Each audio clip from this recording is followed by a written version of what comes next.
Hi, this is Tay with Thinking with Tay, and we have another episode, and I'm extremely excited about this. This is a hometown guy, better known as Chris Washburn. Chris, how are you today? Hey, in the bed, I think it was a setup. It was a setup. You said if Yeah, you any better, it'd be a if it setup. was any, it would be.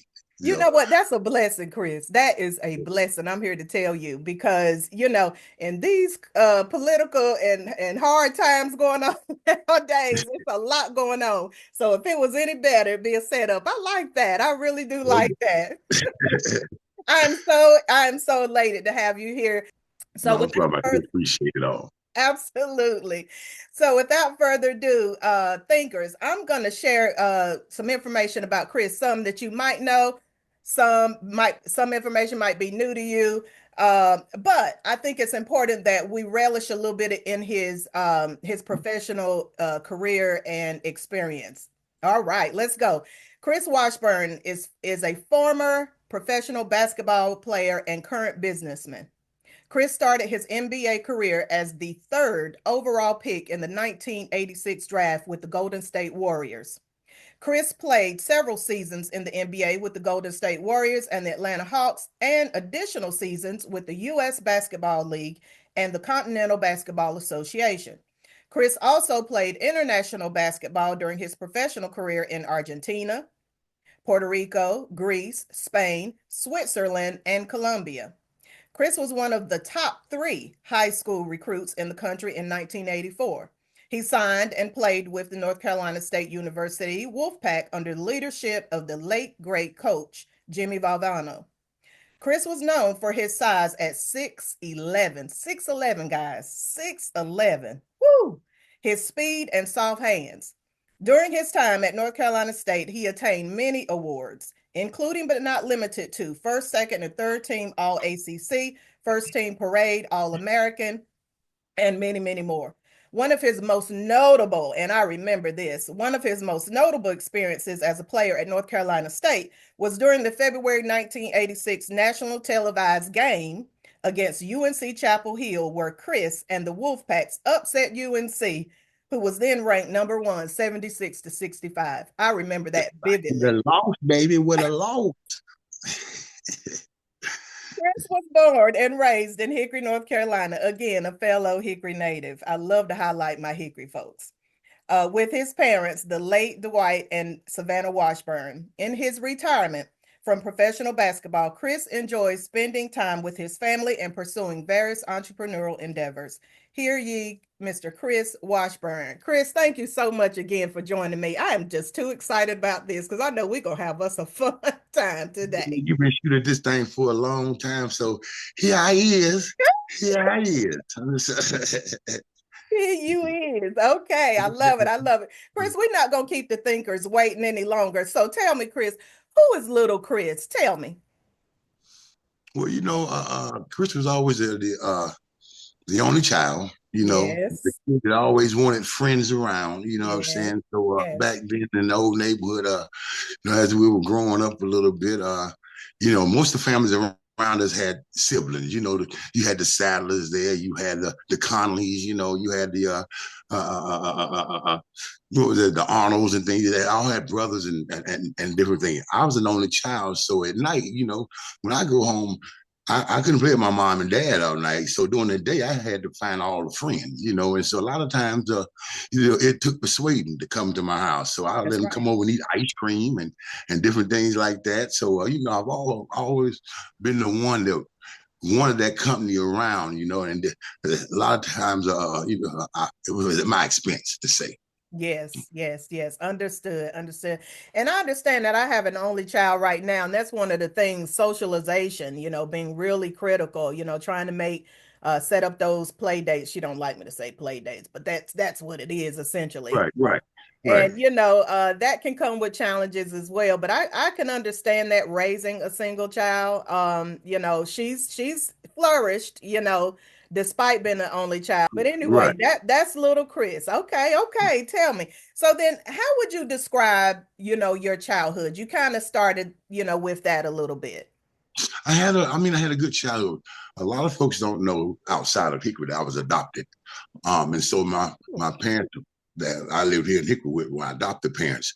So it was like an age gap in between where my biological mother was about 20 years old when she had me. My mom that adopted me was almost 40. So there was an age difference I missed in between. So I was getting all knowledge from like a grandmother the whole time I was being raised. So raised Oh, up on the old kind of things, and so when I got with my friends, because their moms were much younger than my mom, a lot of things that they were doing I couldn't do or I didn't know about because, if you know my mom, she wasn't a street person. You know what I'm no, saying? she wasn't. She I was know her nothing like, personally. going, she wasn't a drinker or anything like that. So a lot of things I figured out and learned, I came from friends, and me watching their parents, you know what I'm saying? And so a lot of my curiosity came from just that, not having that kind of life at home. But, when I got outside on my own, I wanted to start kind of experimenting. Understood, understood. Chris was one of those guys, although of my size, I still want to have fun. I still want to have a childhood. That's But right. because of my size, a lot of it was limited. You know what I'm saying? Yes. Because I could be playing with kids my own age, but if And you didn't know me or my family, would be like, why is that grown man playing with them kids? I know it. Knowing that grown man is a kid. You know? It's funny. You're right. And actually, I remember a little bit of that. Growing up around Morningstar First Baptist Church, obviously, which is the Right. church that we share in common. Growing Yeah. up, and I remember when I was younger, you several years older than me, but I still remember. And you would walk around the community, and you towered over everybody. You Yeah. towered over everybody. Right. And I, I, and I was young. you were Knowing, young. You were yeah. young, but you're right. If somebody were to look at you, they would say, oh my gosh, who is that grown man? Because you was almost double the height as some of the kids that were your My age, friends and stuff. Yeah, your yeah. friends and stuff. And my thing is like, I'm out there, they out there playing through a football and playing in the grass. And when I do it, it's like, why is that grown man out there playing with them That, boys? right, And but so you was a kid. so Yeah. so it stopped me being a child at an early age. I had to Yeah. start hanging with older people. You know what I'm saying? But inside, Mm, I was still a child. I want to do things, but because I'm watching them, they not doing it. Some of those things I had to suppress for a long time. that's You know, right. and That's so right. so I didn't get that full childhood. So that's why later on, like some things acted out because I didn't get that experience, at a As younger a age. childhood. Yeah, Correct. I know you mentioned, with your mom being very strict and, in the church, of course. Again, I know your mom very well, and you probably don't know this, Chris. Um, Years ago when I got married, your mom blessed me with a bridal shower in the basement of her home. Oh, for real. Yes, yes. For real? I was so honored. She reached out to me and she said, "I want to host a bridal shower for you." Uh Okay.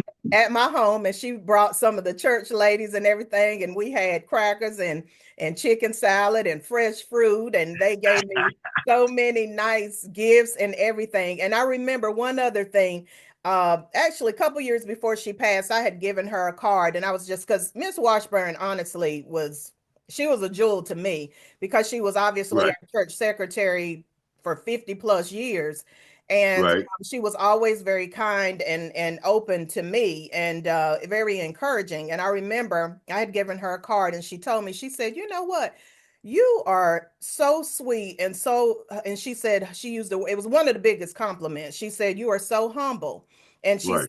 she said, and you don't have to be. And I said, "Why you say that, Miss Washburn?" She said, "Well, because a lot of people go and get education, get their degrees, and they don't come back home and they don't, want to serve and sometimes, act like they Right. don't know anybody, Don't even socialize with the same folks. don't even socialize with the same folk." And she Right. told me that, and I would tell you that was one of the biggest compliments that she had ever given me and your mom. So she was so sweet to me, and I'll never forget what she did for me and of course my husband. Because Right. Right. starting me off with the nice gift she gave me then, it was awesome. I'm trying to tell you, it was really Right. Yeah, awesome. And I and was I'm in that honored. house now. You know what I'm saying? So Oh, I'm back to that same house. But then again, like okay. it doesn't surprise me because I would come home when I was in the NBA. I would come home and she might be in here cooking. She didn't know I was coming. She might be in the Yes. kitchen to have the police chief and the mayor and all that Oh at the yes. house. You Oh know what I'm saying? yes. I'm Oh walking out, yes. all these white folks, oh, all these white men in my house right here. You know what I'm saying? But she's in there, but she's entertaining, you know what I'm saying? And Yes. that was one of her, that was one of her ways of giving was cooking. That's You know what I'm right. saying? She liked to cook, she liked to entertain people. Yes. So now again, all that entertainment would go with no alcohol now, understand? Right, We right. That you clearly might was get some no sweet tea, alcohol. but that was about it, So Understood. yeah, Understood. so Yes. again, so even with her, like I said, even growing up, even with her legacy, she always made it hard for me. You know what I'm saying? To kind of live up to Hmm. her. You know what I'm saying? Because you know she's the only lady I know still to this day that has two keys to the city. You Yes. know, I'm like, you know what I'm Oh, I saying? don't think I So, knew that yeah, so she really. two keys to the city. So my thing is, well, what do these keys open? I've been taking them uptown to see if they open up anything. They ain't opened up nothing yet. But yeah, she has They're two just keys to the city. symbolic that she's trustworthy and loyal Right, right. and It's the right. thing, you know what I'm saying, outside of sports. That's where my name lies at. And that's good to have it like that. But Yes. I would like to have the name like she has in the community and in the Yes. neighbor around areas where when you say her name, people either smile or say something she's done for them. That's You know what right. I'm saying? See That's right. that goes longer than any kind of basketball career would go. I understand that. I understand that. And you're right. You're right. That's very powerful. Her presence was very much known and very powerful and influential in our community. I can certainly attest to that. All right. So let me ask you then, what did you enjoy most? I hear you said as a kid, did you enjoyed hanging out more with your friends and or trying to make friends, or what did you enjoy most as a kid, despite the strict household and some of the things? What was your favorite pastime? When I say strict household, that just means being a house, at night when the lights come on and things like that. Oh But what yes, nothing about the household actually being strict. Now some of the things I had to do the other kids didn't have to do. I had to go to Sunday school. for You know what sure, I'm saying? Because she's a Sunday school teacher. for sure. You know what I'm saying? And as I got old enough to tell her I don't want to do Sunday school anymore, she was okay. I understand that, but Mhm. you'll be an usher now. You know what I'm Yes, saying? So I didn't have to go to Sunday school, but now I'm an usher. yeah, So as I yeah. got a little older, I don't be an usher no more, mama. I'm trying to work my way out of the church. So she's like, okay, you ain't got to Understand. be an usher no more. That's fine. You'll be in the choir now. You know what I'm saying? So again, so I had to be in the choir now for about a year. So I'm standing up there, but all of these things were building steps. You know what I'm saying? Yes, Because although I didn't get what I wanted, she put me in another area where I would have to learn and understand. And after I figured out what this is not what I like, she allowed me to move to another phase. But still, again, I'm still up under that umbrella that she's kind of preparing me for life. yes. I didn't see it back then. I just thought she was being a mean mom, keeping me in the church. Now, after I finally was from up under her roof to say, Hmm. Hmm. I started doing the things I wanted to do. But Hmm. a lot of times I found myself falling back on some of the things she said that wanted to get myself out of trouble or get myself out of a situation where, I didn't know, to turn left or right. That's right. That's right.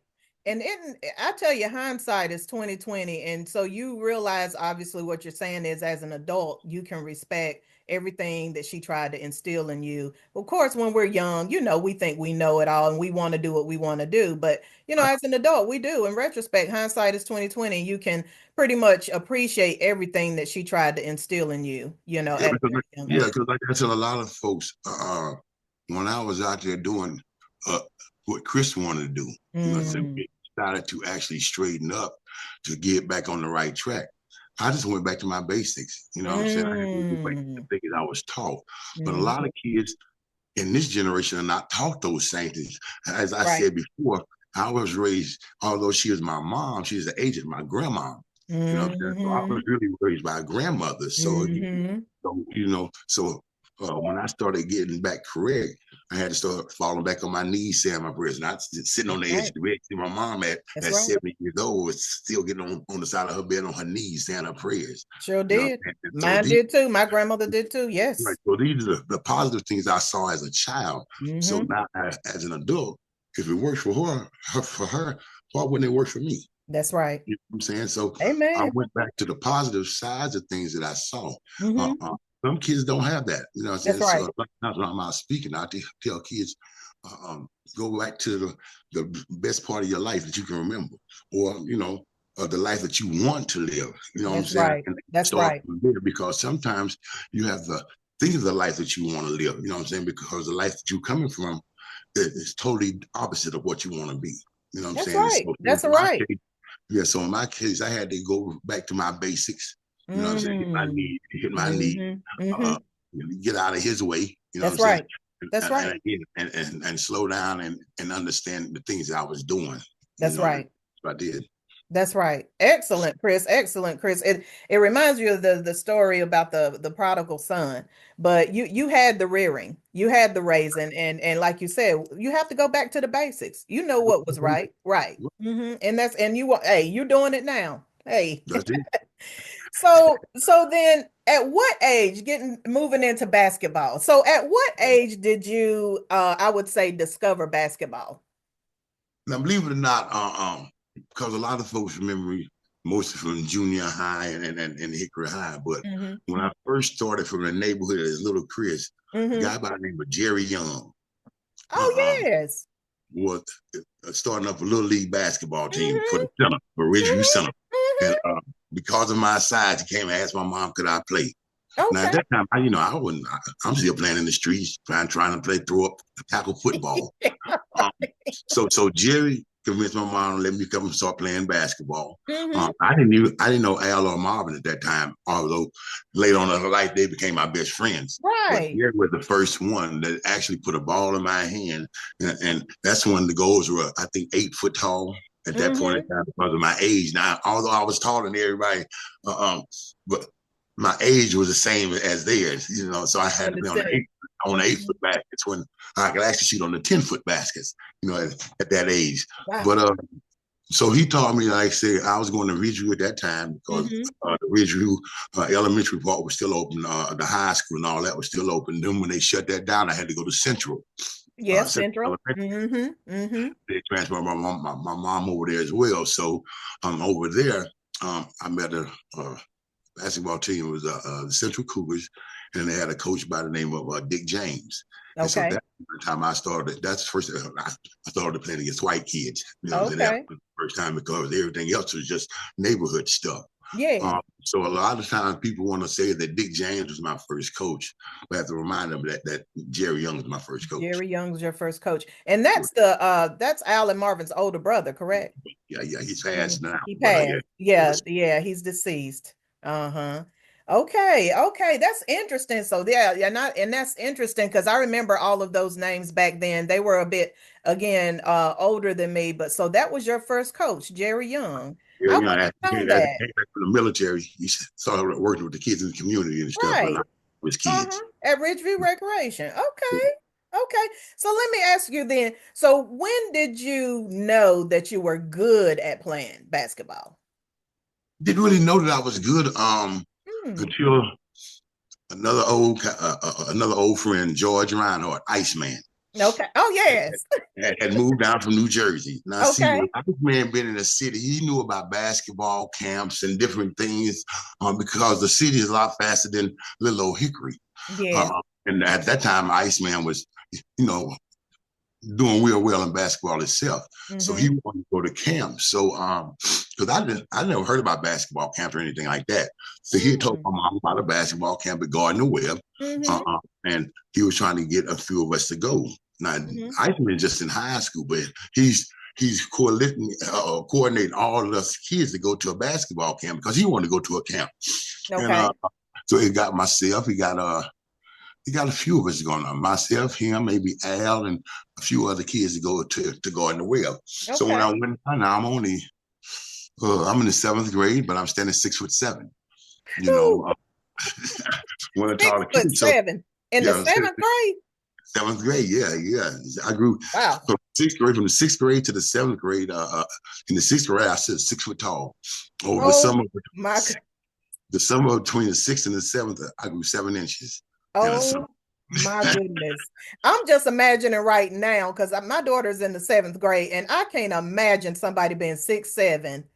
Right. at So that that's what age. I said. So I'm playing with kids my age, Oh 13, my 14. They're goodness. small. So I'm as tall as grown men now, you All you know. had to do was just tip it. Right, right. And so again, so this is my first time going to a camp. My mom agreed because it's just down in Right. down in Shelby, down in Yeah. Sparling Right. Springs. So we went down, and so as you go down, they rate you by your age and your class, And so me being a seventh grade, they put me with the seventh graders. Right. Um, that was the first morning. By lunchtime, they moved me up to the ninth grade team, you know. Yes. And so now I'm playing with guys 2 years older than me. And then after Mm. by that evening, they put me up there where Iceman was at. This is the Mm-hmm. senior classes. So Okay. now I'm in the seventh grade playing against seniors already in Wow. high school.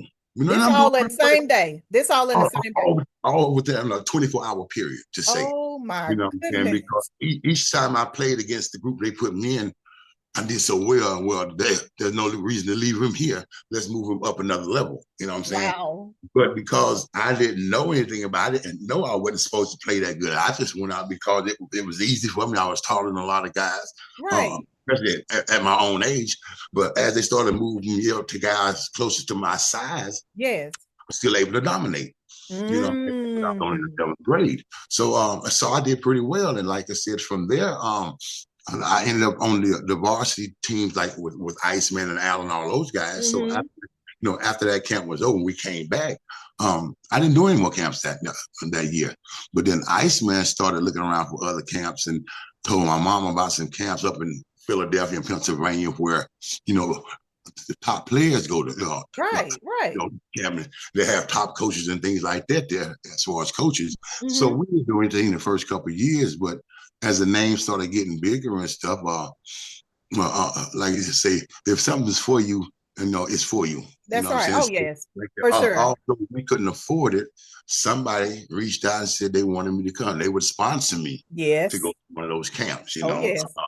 Now again, a lot of folks asked me who it was and all that kind of stuff. Like I tell people, I was a kid, so they were talking to. That was adult stuff. They were talking to my That's mom and right. dad about That's that kind of right. stuff. I wouldn't know Mhm. who it was. But Right. I went to the camp and again at that camp there's only like 4 levels. There's a and college level and ABA level, but before the NBA it was an ABA league, and then you had Okay. the Yes. NBA league. So when I got there, then my first time going to camp, I was in ninth grade. They put me on the college level. First, again, Ninth grade. that's what happened in ninth grade. They put me on the college level, which again, that was kids my age, but they were my size. That's You know, right. these are Right. kids in the country at this point in time. So I went ninth grade. So same thing like we're going to web. That morning I started out with the college level. By noon, they put me on the ABA level, which again, these are the top kids in the country. You know, Right. going against, and they were more junior, senior type. And Right. so by that evening time, they moved me now to the NBA level, where I'm only playing against the top 24 kids in the country, which are all seniors. And I Right. did well enough, I made the All-Star team. You know what I'm saying? I Wow. was just in the ninth grade. Wow. Only catch was I couldn't play in the All-Star game because it was just for seniors because you had Age all restriction. come by and Okay. all that kind of stuff. So if I got out there and I do real good as an underclassman, it would make the Hmm. seniors look bad. So I was never so I couldn't play. I made the All-Star team in ninth grade. I did the same thing myself. So now when I go my sophomore year, they just automatically put me on the NBA level. Oh my Okay, so goodness. I make the All Star team again, but because I'm just a sophomore, I can't play in the All Star game because it's only for seniors. And again, Gotcha. they don't Don't want me want to you to shine. show them up. Don't want you to show them I'm, up. I'm taking away from their scholarship chances. Right. Right. 11th grade, same thing happens. I make the All Star team, so now senior year, finally get a chance to play in the All Star game. I know I'm going in the All Star game. I'm one of the top high school players in the country, as you Wow. see. I Yeah. mean, it's either me or Danny Manning. I mean, me Yeah. or Danny Manning or something like that.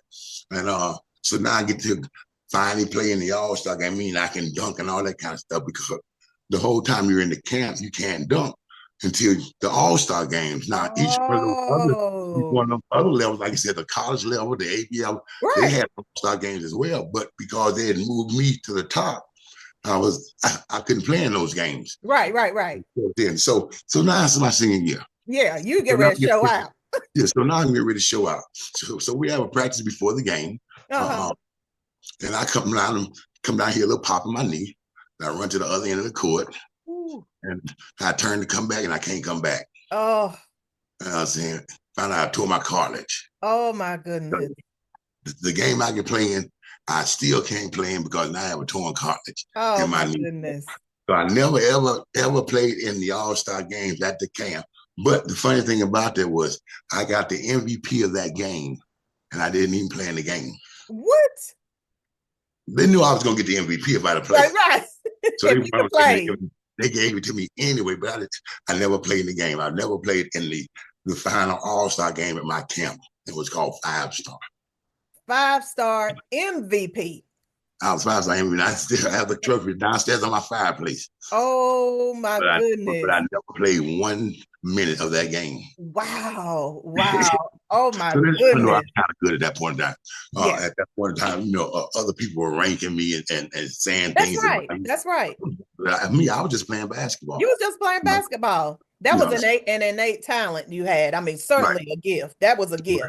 Because that was one of the things I was like, so when did you really start taking it seriously? Well, it sounds like you started taking it seriously after starting to go to these camps and all of that. Yeah. But then again, I would go to those camps, but then again, I would still come home and want to play with my friends. Yeah.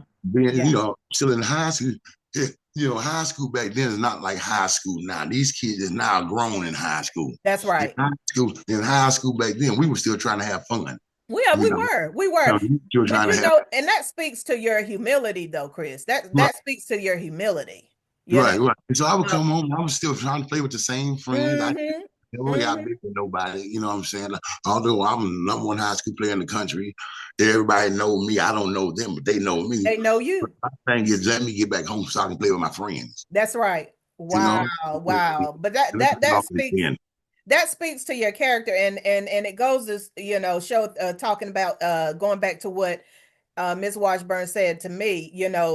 She's seen you go to great heights, right, and accomplish certain things at a very young age. But you come back home and you were so humble. You didn't come back home bragging. You were just like, I just want to be with my friends and hang out, even though you have this innate astronomical talent that many people probably didn't realize. They knew that, but your home folks was just like, they know you as Chris, and so they treated you, as Chris, and that's probably why you really wanted to just come back, because it wasn't about all the accolades. You felt those people in your community knew you for who you were, not necessarily just your talent. Well, they knew me before Chris Washburn. That's right.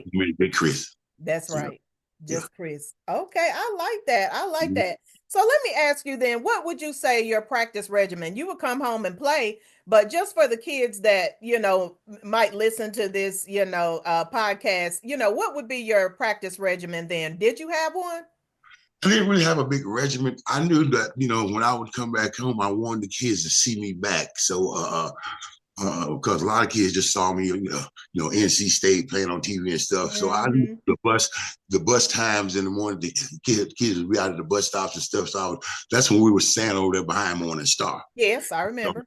So I would come home and I would make sure I was up before the buses run and get out of there and start jogging the streets and things like that. Let the kids, to get to the next level, you got to do some kind of work. You know what I'm saying? And like I said, a lot of times back then, when you came to the center, it was people up there wanting to play basketball. It was crowds of people always in the center back then. But now when you go to the center, there's nobody in the center now. When I go to the center now, there's nobody in there. No. And so the kids have kind of lost interest in it back then. And sometimes I blame them, but then also I blame us as adults sometimes, because back when I would go to the gym, a lot of the older guys with Forrest Hunts would be in there. Yes. The different older men from the community would be in there playing with the younger guys. They sure did. When we got to that stage that we were the older guys, some of us kind of branched off. So it kind of, we didn't pull the younger kids in. You know what I'm saying? Like we were pulling, and that's some of us, our older guys' fault as well, but not like guys my age. Now I'm too old to go to the gym and run up and down the court. I can walk up and down a court, but somehow we had to you know, and you don't see these things until you get a little older. That That's right. sometimes we have to bring these kids back into the gym to do things where, you know, because when I was in the gym and playing back then, it's like playing with fathers. That's You know what I'm right. saying? Because these guys were much older. So when we go to arguing and stuff like that, they would correct that on the court right Sure then. would. So when we Sure left the would. court and we get into an argument, so a lot of times we would just break it up because that's what the older guys would tell us to do. Absolutely. These Absolutely. younger guys don't have that kind of training right now. And again, some of that falls back on us. And that's some of the stuff I blame myself for because, you know, some of these things I could have changed if I had just stayed on the path I was on. But sometimes, like I said, that was my path. And I was My, going to say, that was your not journey. the upstairs path for me, though. That's right. That's right. That's right. And you're right. I mean, that's a critical point that you raise. It's the old guard, as we used to say. I Right, right. remember those. I remember the packed gymnasiums. I remember the packed ball fields. You Right, you know, could go to the whenever gym. Like I say, your parents can drop you off to the gym and leave you up there and not have all to worry day, about it because you know everybody, somebody gonna be watching out for you up somebody there. definitely gonna But be now you watching. drop a kid off to the gym, you have to worry about where you're gonna be at, what's happening, who's gonna be shooting, all that. That's So it's right. totally different now, you know. That's So it's right. totally That's right. And I remember too, and this is nostalgia going back with you talking about even like the church leagues and stuff, yeah. basketball and softball leagues and stuff, and the churches would play against each other in the ball field. Right. Ridgeview was just that type of community. It Just really that type of was. community back then, yeah. And then again, also the church, was cooking on the weekends sometimes. You know what I'm Sure saying? They would did. have a different Sure thing. did. They need to cut that kind of stuff out to bring the community together. That's You know, right. and so again, a lot of things we want change, but we changed a lot of the good things that we were doing. So now, Hmm. as I say, sometimes you have to go back to that good starting point. You That's know what right. I'm saying? And revamp again and get back on track. Hmm. I like that. I like that. That's great. Great. Great. Great advice. So now let me ask you then, for kids who are aspiring to play at the next level, as you mentioned earlier, you have to have some type of regimen, strict or otherwise, but there has to be some probably repetition that needs to happen pretty much on a day-to-day basis. Or Right. what would be your recommendation? My main thing would be, first of all, you have to put in more work, physical work, than Okay, you do on those PlayStation games. that's You know, right. see, back then I had a game, but I didn't want to sit in the house and play no game. I wanted to get out and run the streets and go to the court and play with other folks. You know, but Hmm. these kids can sit in the house days and sit on that PlayStation and just play. And don't And like come out. I've never played against a good basketball player with his thumbs. You That's know, so you have to use more than your thumbs. you So do. first of all, you have to have the will and the want to get out there and do it because basketball is not easy. You have to get used to the bumping and the pushing and you know somebody pulling you, somebody saying stuff about you. See, but people don't understand, and I learned at an early age. When you play basketball and you go into the arena, half the people are for you, the other half are against you. That's right. So half the people are going to be saying negative things to you. You have to keep your Hmm. head and still maintain and play basketball at a high Hmm. level if you want to Hmm. get to the next level. So see, Hmm. a lot of kids blow it because they want to argue with folks in the stands and things like that, where coaches see, well, you're not focused on the game. That's You know, right. so again, first of all, you have to make sure you have tough skin. Okay, you have Mm. to have the will to want to get out and play, but also you have to have the will to do your schoolwork because basketball is a short time in life. That's You know, what I'm right. saying basketball is a short time, and at the time where you're playing real good and stuff, a Hmm. lot of kids don't think about doing schoolwork or trying to start a business because they're doing so well in basketball. But see, now I think that Mm. back then when I was playing, if I'd have been doing little businesses on the side when basketball was over, I always got these businesses already started instead of Right. start something afterwards, That's right. and then trying to figure it all out. Well, Hmm. my money's kind of limited. See, when I'm playing basketball, my money is long. Oh You know, yeah. so things can be messed up and all that kind of stuff, but I can kind of, replace it and knock the kinks out and all that kind of stuff. So when basketball is over, I'm off to my next profession. That's But right. so I would tell kids, like you say, get another profession as well. Find something to do as well as just basketball. Find Hmm. something that you can do just as good as basketball. That's right. It might take you a couple fails define that. So Great advice. don't be scared to fail. I fail a lot of times. You know, Oh, you can't be scared to fail. You can't know, be scared to fail. Lord knows because I done failed at several things myself, and but failure is success turned inside out. well, So I, and don't be scared to hear the word no. You know what I'm saying? please Because don't. a lot of kids stop because, well, they're gonna say no if I go. Well, how you know if they're gonna say no? If If it's you never already a no try, right now, it's already a no if you don't go ask. that's You know what right. I'm saying? And so a lot of times I cut my own face off, and in spite of my words, because I always looked at a lot of people look at the messenger instead of the message. You know what I'm saying? So don't Mm, look at me because of my past. Just listen to what I'm trying to tell you, because that's right. if you look at my past and not what I'm trying to say, you're gonna miss the whole picture anyway. That's You know right. what I mean? So my thing, just always be prepared for whatever. Like I said, don't be scared of the no's, because believe it or not, I've got a bunch of no's on different things I wanted to do. But when I got that one good yes, if I wasn't prepared, That's it, right. it, it wouldn't have mattered anyway. So although you're running around wanting yeses and stuff like that, make sure you got all your I's dotted and your T's There you crossed. go. There you go. Be So ready when the yes come. be ready when the yes come through. You're gonna run across no more so than the yeses.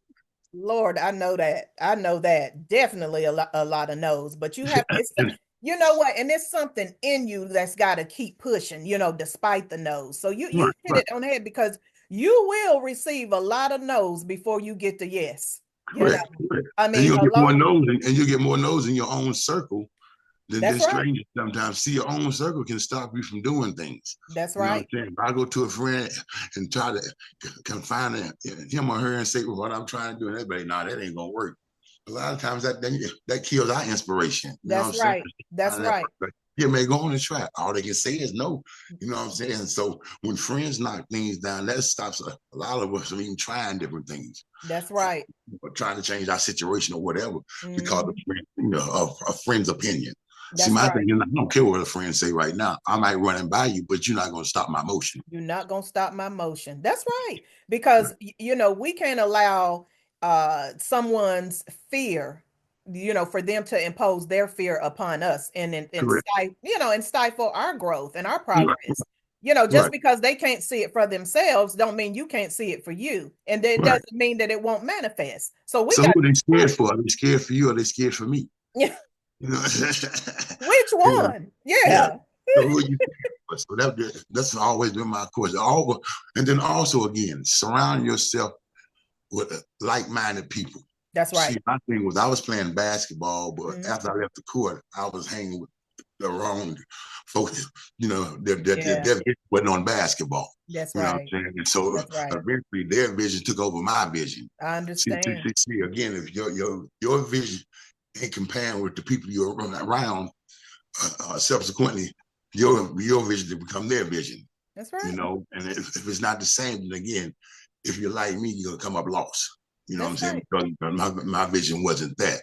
But again, so surround yourself with like-minded people. Like I said, Like-minded people. find yourself something else that you like to do other than just basketball.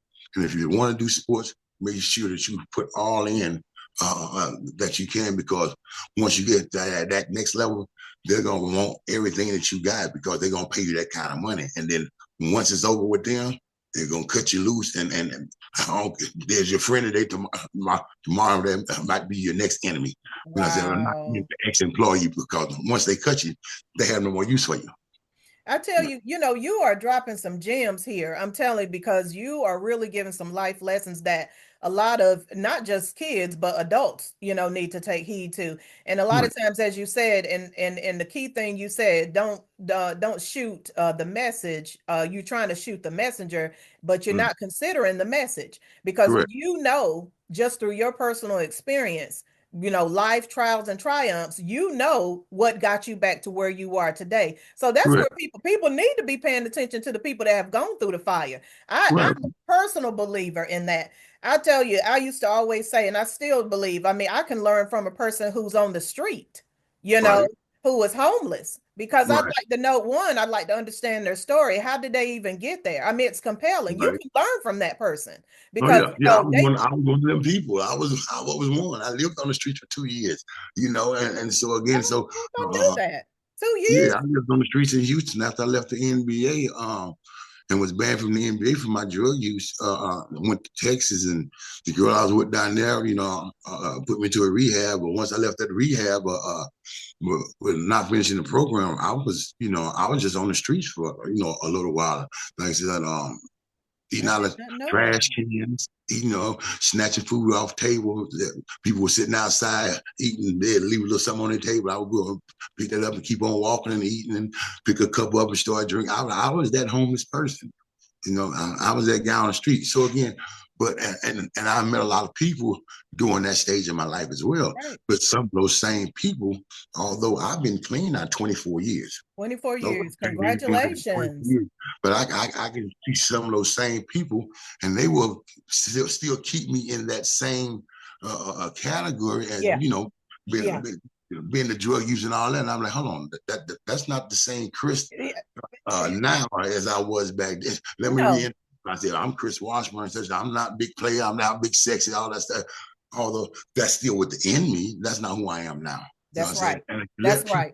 if you let people take you back to your mistake, error, and all that kind of stuff, then that's where they'll stay with you at. Oh, Sometimes you have to absolutely. reintroduce yourself to them as who you are now. Oh, absolutely. You know what? Yes, introduce yourself, but at the same time, some of those people don't want to see the good in other people because they don't have the good in themselves. Right, right. They You see see you. what I'm saying? They See want to you keep you down because then that makes them feel better. But despite all of it, God still manifests in you and has grown you from 24 years, 24 right. years of sobriety. I mean, bump what those people say. Bump Yeah, what yeah. those people say. I mean, I'm featuring you here today because I believe that you have a compelling story. I saw you from when we were younger, right? Through church and your progress and where you're at now. And Yeah, God is amazing. So I'm here to tell you, I salute you actually. I I salute do you appreciate it. that I you're do. able because a lot of people wouldn't be able to see this other side of some of the things, especially some of the things that you've just told me you've experienced. Some Right, I may have known or heard of, but I just don't believe in the gossip. So the fact that you're saying this today and being fully transparent, I right. respect it. I salute you. I'm telling you. And the Well, fact that I'm able let to, me give you a heads up right now. I have a yes. book coming out. Oh, It's excellent. supposed to come out in July or August. Okay. But the publishers read it and liked it so much they're gonna try to have it out in April. And Excellent. it's called Out of Excellent. Bounds, um, to Hell and Back Again, Chris Washburn story. Oh my goodness. I can't Um, wait to read it. And after you listen, when it come out, I read it, I want us to kind of walk through it a little bit. Maybe I'll have you back yeah, on. it'll open your eyes up to a whole lot more than, like I said, times I was kidnapped, the times I was to Oh hell, my goodness. not held hostage, but I couldn't leave a place and somebody brought some money for me to leave. You know what I'm saying? Because I done smoked up so much drugs and things like that. Wow. Being shot. And, I have a whole, You have but the book is different because a lot of times when you read a book, it's a person telling a story. You know what I'm saying? And mhm. telling you each point. That's In this right. book here, I have ex-girlfriends that were with me, who were with me during that time. I have Mhm. ex-drug dealers that I used to buy drugs from that have cleaned their stuff up now, telling their side of the story. I have Oh my pastors in goodness. there talking about it. I have police officers in there telling about the times they arrested me and different things. So it's Not just not just my your style. story. It's Right. from other sides as well. So it's something gonna be totally different, for the audience. And if you're a big reader, something for the Oh, I reader. am. I Yeah. am. I So we, love it. I can't wait to come out. That sounds like very compelling because you're right. That's a different because you're giving different perspectives of they're going to give different perspectives of how they saw Chris during right, the time they met you or interacted with you. I right, can't right. wait for that. Now give Yeah, us because one more like I said, time. Chris What's the title of the book? One more time. is called Out of Bounds, to Hell and Back Again, the Chris Washburn story. Now, listeners, thinkers, y'all go get that. Once that come out, we're looking for it in April, and you're gonna announce it maybe on your Facebook I page will let or you know. I will let you know. And okay, I see you through the city once in a while. I'll definitely let you know then. that'd be great. That'd be great. Excellent, excellent, excellent. So now going back a little bit, still to your, as you're going leading up to North Carolina State. I understand you attended Laurinburg Institute, not just Hickory High, Laurinburg Institute, South Grand Prairie High School in Texas. Is that correct? No. The South Grand Prairie High School, that's my son, Chris Washburn Jr. Oh, okay. That's your son. Okay, okay. I lived in Texas there, but I didn't go to school there. I did go to Laurinburg. Didn't know the history of Laurinburg back then, but because it was just a school that was allowing me to come in because I had missed the opening dates for other schools. And so come to find out, it was an all-black high school, only black high school in the United States. This black owned, had a whole big history behind it as well. And so, like I said, when I went there, didn't know the history then, but as I got older, I was caught up on the history. Okay, okay, yes. And because so then what was your strategy, I'll say then, because you graduated in 1984, was it? I did high Oh, school. okay, and then from Hickory High School, and then No, from no, right. no. See, so right. So what happened was I played ninth grade year. I was supposed to be going to Grandview Junior High. Yes. But that year they had made a decision to take the ninth grade over to the high school. That was the first time they were going to try it. Okay. So, with me being in junior high, I've always wanted to be the big man on campus. Okay. So, back then, ninth grade in junior high, that's big man on campus, ninth grade. You know what I'm saying? For sure. You watch the seventh and eighth graders come in and kind of stuff. Right. It's my time to be big man on campus. Right. And all of a sudden, they say ninth graders are going to the high school. So you was the lower classman again. Boy, look at now, I'm a freshman again. So they moved us over to the high school. After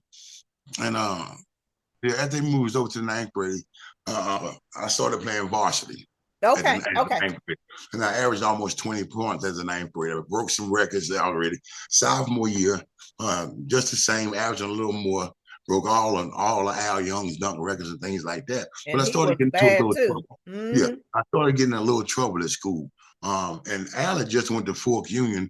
My grades were starting to slip a little bit because, again, I'm starting to now starting to hear the name Chris Washburn, and it's not big now. You know what I'm saying? Yeah. I'm almost at the stage of feeling myself, but I'm not there yet. I'm around the corner from it though. Yeah, you close. So my mom was starting to see these things. You know what I'm saying? I'm starting to slip off from school. I'm starting to do little things in the community and stuff. So Alan went to this all boys school. Got his grades right and all that kind of stuff before he went to Virginia Tech. Right. Again, at that point in time, see, me and Al was friends then. You know what I'm saying? So he would come by the house and stuff like that. But one day I started him talking to my mom while I was trying to get ready. We was going to play basketball. He was talking to my mom and stuff. So after we left, I was asking him, what was she talking to my mom about? And he said, oh, she was talking about Fork Union. I was like, why? You know what I'm saying? Because, Fork Union is all boys school. Yeah, you was like, I ain't trying to go. You know what I'm saying? I'm about to be in 11th grade, and I started looking sexy. I thought, you know what I'm saying? So no. the girls are going to start liking me, you know what I'm saying? 11th grade, I'm playing pretty good and stuff, but my mom thought about sending me to an all-boys school. And I'd gotten in trouble with the track team before that year was out. And I think that was the last straw because I had done something with the track team where I went out, bought a bunch of wine, and all of us had gotten drunk before a track meet. Oh, my God. So none of us running the track meet because we was drunk. You know what I'm saying? So, but that was the bad part. When we got back, they suspended everybody from school. You know what I'm saying? Expelled. We had to get lawyers and things like that. And some kids were seniors. You know what I'm saying? So they had to get back in so they could get their grades to go off to college. You know what I'm saying? I'm just a sophomore. So it didn't really bother me anymore. But I'm also the one that bought the alcohol because due to my size, I could go into a store and nobody people would card you. I'm 6'9". He grown. You know what I'm saying? And he did alcohol. So we got drunk and we got put off team, all that stuff. At that point, that was a straw for my mom. You know what I'm saying? She inquired, and also here it comes again. Somebody sponsored me to go to Virginia school. You know what I'm saying? The Fork Union. So I go up there, but not knowing now this is where all the back door stuff comes. See, one of the things was I went to that school. I was required to go to a Virginia college, either Virginia Tech or the University of Virginia. Right. This time, my name's real big in high school. You know what I'm saying? I'm number one or two player in the country. So after I went my junior year, because I was so heavily recruited going into my senior year, I was like, well, over that summer, let me just go ahead and sign with a school, sign with NC State. So after I signed with NC State, that's known I'm going to school in North Carolina. Yeah. So when I get ready to call back up to the school in Virginia, let them know I'm on my way back, they tell me my services are no longer needed at that school. You know what I'm saying? See, this is where, so now I'm like, well, I can't come back to school, or you can come back if you pay. You know what I'm saying? That kind of, I think at that time, 1 year was like $20,000. Just high school. So now at that point, that's how I ended up in Laurinburg, because see, at that point in time, because I had my eggs in the basket going back to the Virginia school, right? Because then Hickory High had already started. And the school of Virginia was like a month behind. So, we ain't worried about Hickory High. We going back to the Virginia school. Yeah. When I them, they say I'm no longer needed. Now I can't go back to Hickory school. Now I'm 3 months behind. I wouldn't be able to play basketball. So now we shopping around the country trying to find a high school place, right? Run across Laurinburg, who didn't start until September. Okay. And I said, that's why I didn't know the history, like I said, because it was just the only school that was open. There was a boys' school that would take me. You know what I'm saying? I went to it. And again, somebody sponsored me to go there because I've already signed with a North Carolina college. Yeah, with the North Carolina college. Yeah, so somebody sponsored me from North Carolina to go to that school. You know what I'm saying? And that's why I ended up in Laurinburg. You know what I'm saying? But again, I had to jump through the hoops because, again, if you didn't sign one place, they didn't want you to come back. They don't want you to come back. Kids, when you play on these professional teams, once they're through with you, you can't call them back up. Hey, friend, such and such. No, our business is done. Right. We're associates now. I know you and stuff, but we're not friends like when you work for us and stuff like that. So that's why you have to have tough skin, because one day I'm your friend, the next day I don't even take your phone calls. That's right. Wow. Yeah. So wow. Again, I said your story was compelling. I did not even know. I mean, again, I was younger then, and I mean, I just did not. That was behind the closed doors. You wouldn't know all that kind of stuff. Yes, the ins and outs. I would have not known that. Thank you for sharing. And it lets our listeners know, I mean, and children who may come across this, podcast, that, the road to success is not necessarily easy, and it ain't a straight line. It's a whole bunch of crooked line turns and flips and everything else. I mean, and this was you just still in high school, not even at college yet. Wow. Right. And these people are still passing that kind of money, because if you're paying for me to go to a school and stuff for $20,000 or $30,000, you know what I'm saying? I don't know anything about it, but that's the kind of money that's being paid behind the scenes. So I can imagine now what the kids get outside, but behind the scenes as well. So, for sure.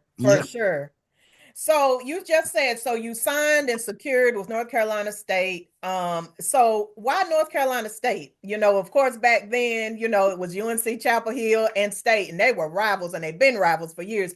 What made you sign with North Carolina State? Believe it or not, it didn't even come down to me even liking State.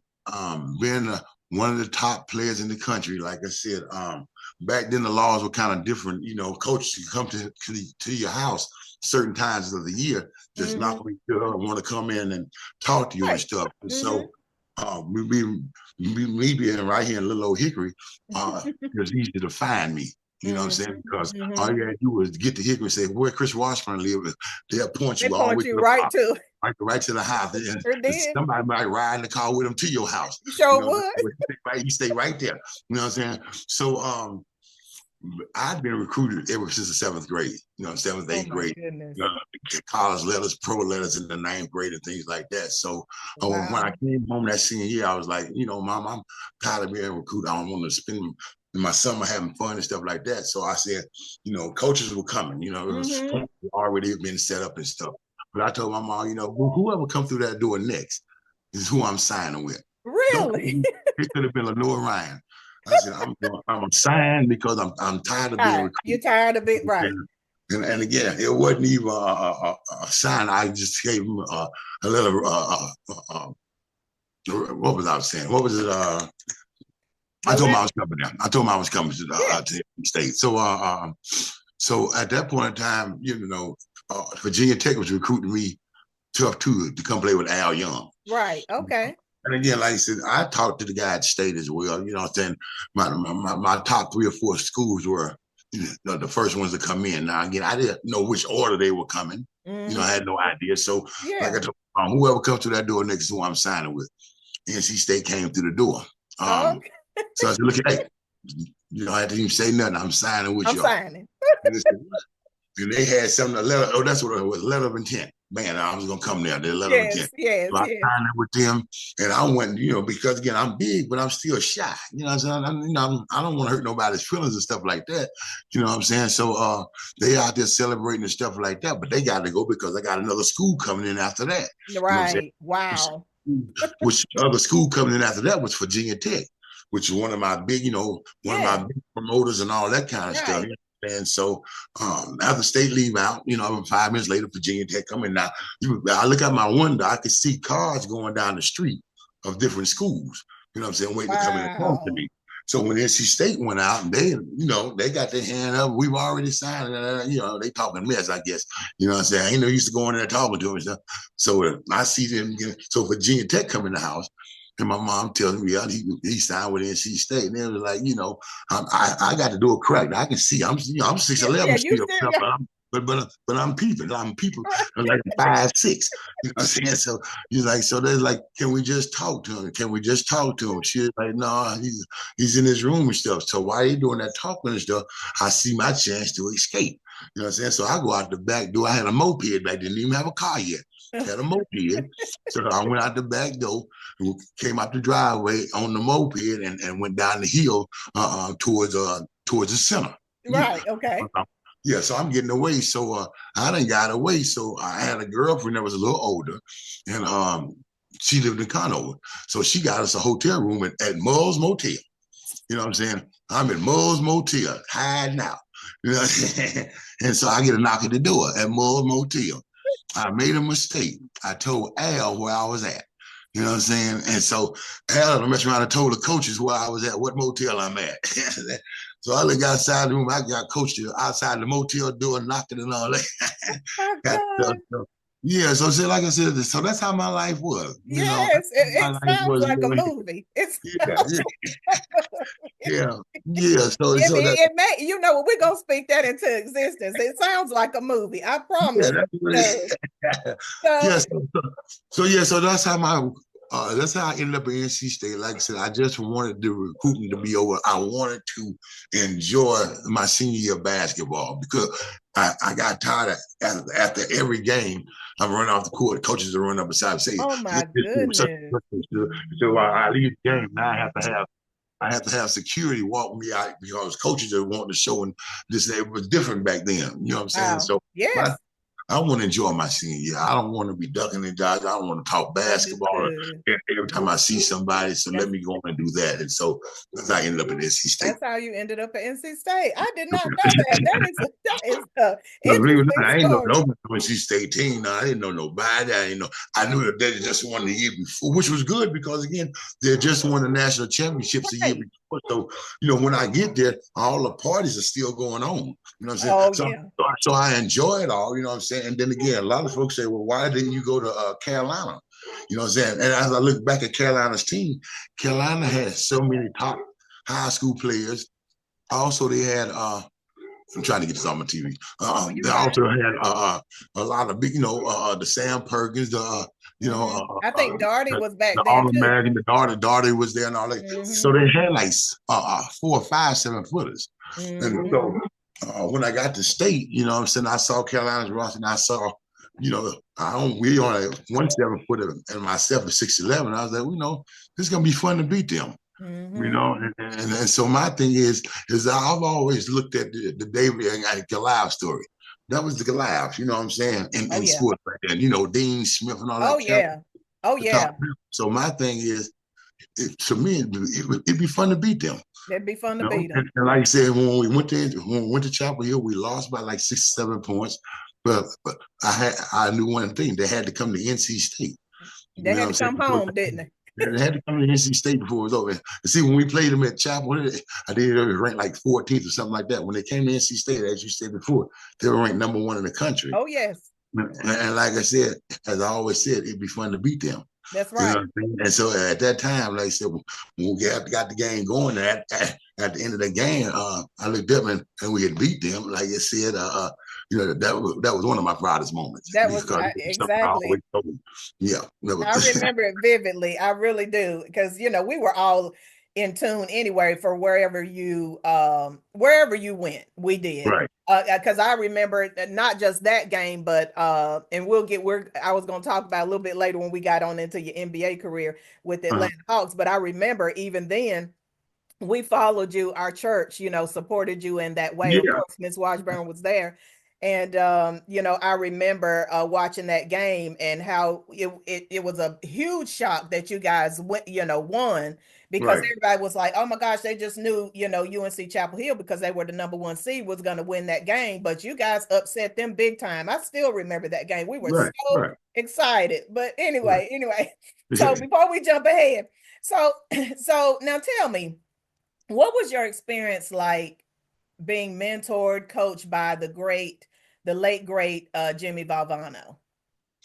Coach V was all right. Coach V was one of those guys that as long as you did what you were supposed to do, and then also gave you all on that court, he would kind of lay off for you. But if you were one of those guys that he saw that there was more in you that he could get out, you know what I'm saying? Mm-hmm. But you wasn't willing to do it on your own. He could be kind of hard. Now, It push you.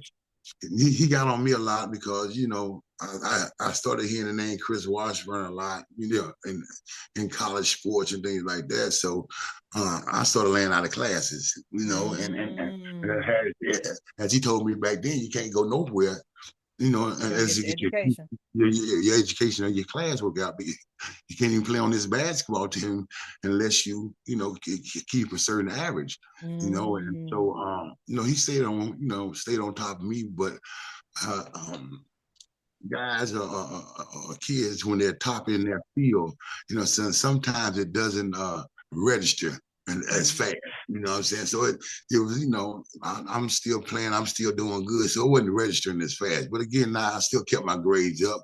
Um, but as I know now, as they say, if I knew back then what I know now, all I had to do was just do my schoolwork. You know what I'm That's saying? true. I didn't have to go through the argument, stuff like that, because I wasn't doing it. I wasn't doing anything outside of that time anyway, probably laying around watching TV or something. Well, That's why not right. just do my schoolwork? You know what I'm saying? So these are things, as I tell my sons now, these are things y'all don't see at this age. I see it at my age now, but some things you're going to have to grow through to That's right. understand. But That's see, right. again, in my situation, I'm trying to tell y'all these things so y'all you have to bump your head as Like many we times as did. I did. You know what I'm saying? Because see, some of these things I'm telling you, I figured out the easiest way of doing it because That's right. I tried to go around this way, that way, the sneakiest way I could do That's to right. try to get the right results. But the best way is this way right here. So I try to just pass that knowledge on to my own kids about, just trying to do things the correct way and avoiding some of the head button with folks where they're just trying to get you to do right. That's And see, right. that was one of my things. I was crazy because I'm a butt heads with you. You're just trying to get me to do right. You know. And lesson learned though. So one of Coach Valvano's most famous quotes was, "If you laugh, you think, and you cry, that is a good day." Right. Do you ever recall him saying that, or that's one of the quotes he's most named for? I think that quote came up mostly after he found out he had cancer. Okay. Uh, You know what I'm saying? Because his quote back then was get your ass up and down that court. Yeah. You know what I'm saying? Keep Yeah, it moving. but Right. Right. but as you get older and your circumstances change, he found out he had cancer. You know what I'm saying? I can see those words coming out of his mouth because as I've gotten older, I go through those same emotions every day. You know what I'm saying? But again, I can cry at a good commercial. You know what I'm saying? Same. I laugh at Same. all kind of stuff. And I think I'm always thinking. You know what I'm saying? So you know, so those things are irrelevant in my life today. But back then, when I was a coach at 19, 20 years old, nah, get your ass up and down that court. Yeah, that's it. That, That's it. that's what you want to do. That wasn't a quote. No, that wasn't a quote. You know, That wasn't a saying. Get the no, running, no. get the moving. See that quote came after he stopped coaching and all that kind of stuff. So he Right, was, right, then see, yeah, that came out afterwards. right. He was being more reflective at the time. Yeah, He was yeah, trying to weed. as you get older, you get nicer type thing, That's right. That's right. That's right. So then another quote that he's named for, most notable, is my father gave me the greatest gift that anyone could give another. He believed in me. And so my question to you is then who would you say after all of these years, who do you believe believed in you? Oh, for my mom. Okay. For my mom, shoot. Like I said, it was years uh, before she would admit that I was even using drugs. Yeah. You could tell her that, and no, not my baby. You know what I'm saying? She loved you. Woo. Until I started stealing from her. You know what I'm saying? Which hurt me more than anything. You know what I'm saying? To the point where she was a secretary at the church, and before she would come home, it got to the point where she would have to leave her. She'd take a couple of dollars out of her purse and leave her purse at the church in the file cabinet because she couldn't Wow. bring it home because I was still out of it. And so that's how the point it got. But during that whole time, she never lost faith in me for some reason. Like I said, Never even when did. she got to mention Alzheimer's before, like I said, luckily, like I said, that's why I never fought the man upstairs because he's never wrong. That's You know what right. I'm saying? Because I was gonna go through this phase of drugs and of instability sometime in my life. You know what I'm saying? Then also I had to take care of somebody in my life. He could have reversed it, you know what I'm saying? Where I took care of my mom early on and had a drug problem later on in life. No, he made it where I got that drug problem out of my life. I was able to go through it. I was able to handle it. All the situations wasn't good, but I was able to go through those situations and come out. That's right. And then when I came out and got myself together, then I come to find my mom has dementia and Alzheimer's. Yes, So now I take care of her for all those years she took care of me. Now it's time for me to take care of her. Where I look back at a lot of kids where they find out that the mother or father has a disease or a mental illness, That's right. and they'll ship them right off into a home. No, my thing was no. She took care of me. Now it's a chance for me to take her hair. That's right. But not knowing now, understand now. Remember, I said my mom used to leave her purse at the church in the file cabinet. She had a few years before I came back home, she had changed her will over and given me power of attorney. I had power of attorney years before I even knew it. So she already knew that I was gonna get my life together. She did. You know what I'm saying? And so, she did. So that's why I said I never fought the man upstairs because everything I had, NBA wise, material wise, I pawned off and sold behind drugs. Couldn't keep $1 in my pocket. But now here's a lady giving me her whole social security check, all the banking information, all the title to cars and stuff like that, where when I had it on my own, I sold that stuff and gave it away for nothing. You know what I'm saying? In the names of doing drugs. Now I have someone I have to take care of. That's right. And so with that taste out of my mouth now, I was able to, you know what I'm saying, take care of her like she should have taken care of. Like I said, I was doing things to her that I wasn't even doing with girlfriends. Like I never knew that my mom had never had a pedicure or manicure before. At 90 years old, never. So I was taking pedicures and manicures, things like that. I knew my dad would like, me to do for his wife and stuff. That's right. So, but I could only do that by staying straight. That's you know right. what I'm saying? So when that whole time me taking care of her, she's actually taking care of me as well because I knew that if I go out and do something dumb, who's going to take care of her now? You know what I'm saying? Wow. I can't put her life and well-being in some stranger's hands. But I know better than anybody, so like I said, the man upstairs doesn't make any mistakes. He knew basketball was a limited thing for me. But like I said, people are mad. Why are they mad? Because they didn't get to see me play basketball. That's a sport. That's a thing. I want to be known more for what I do in life. You know what I'm saying?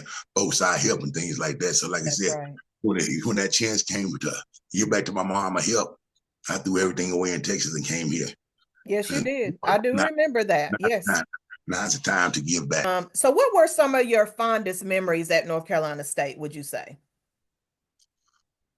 I guess the team camaraderie for one, you know what I'm saying?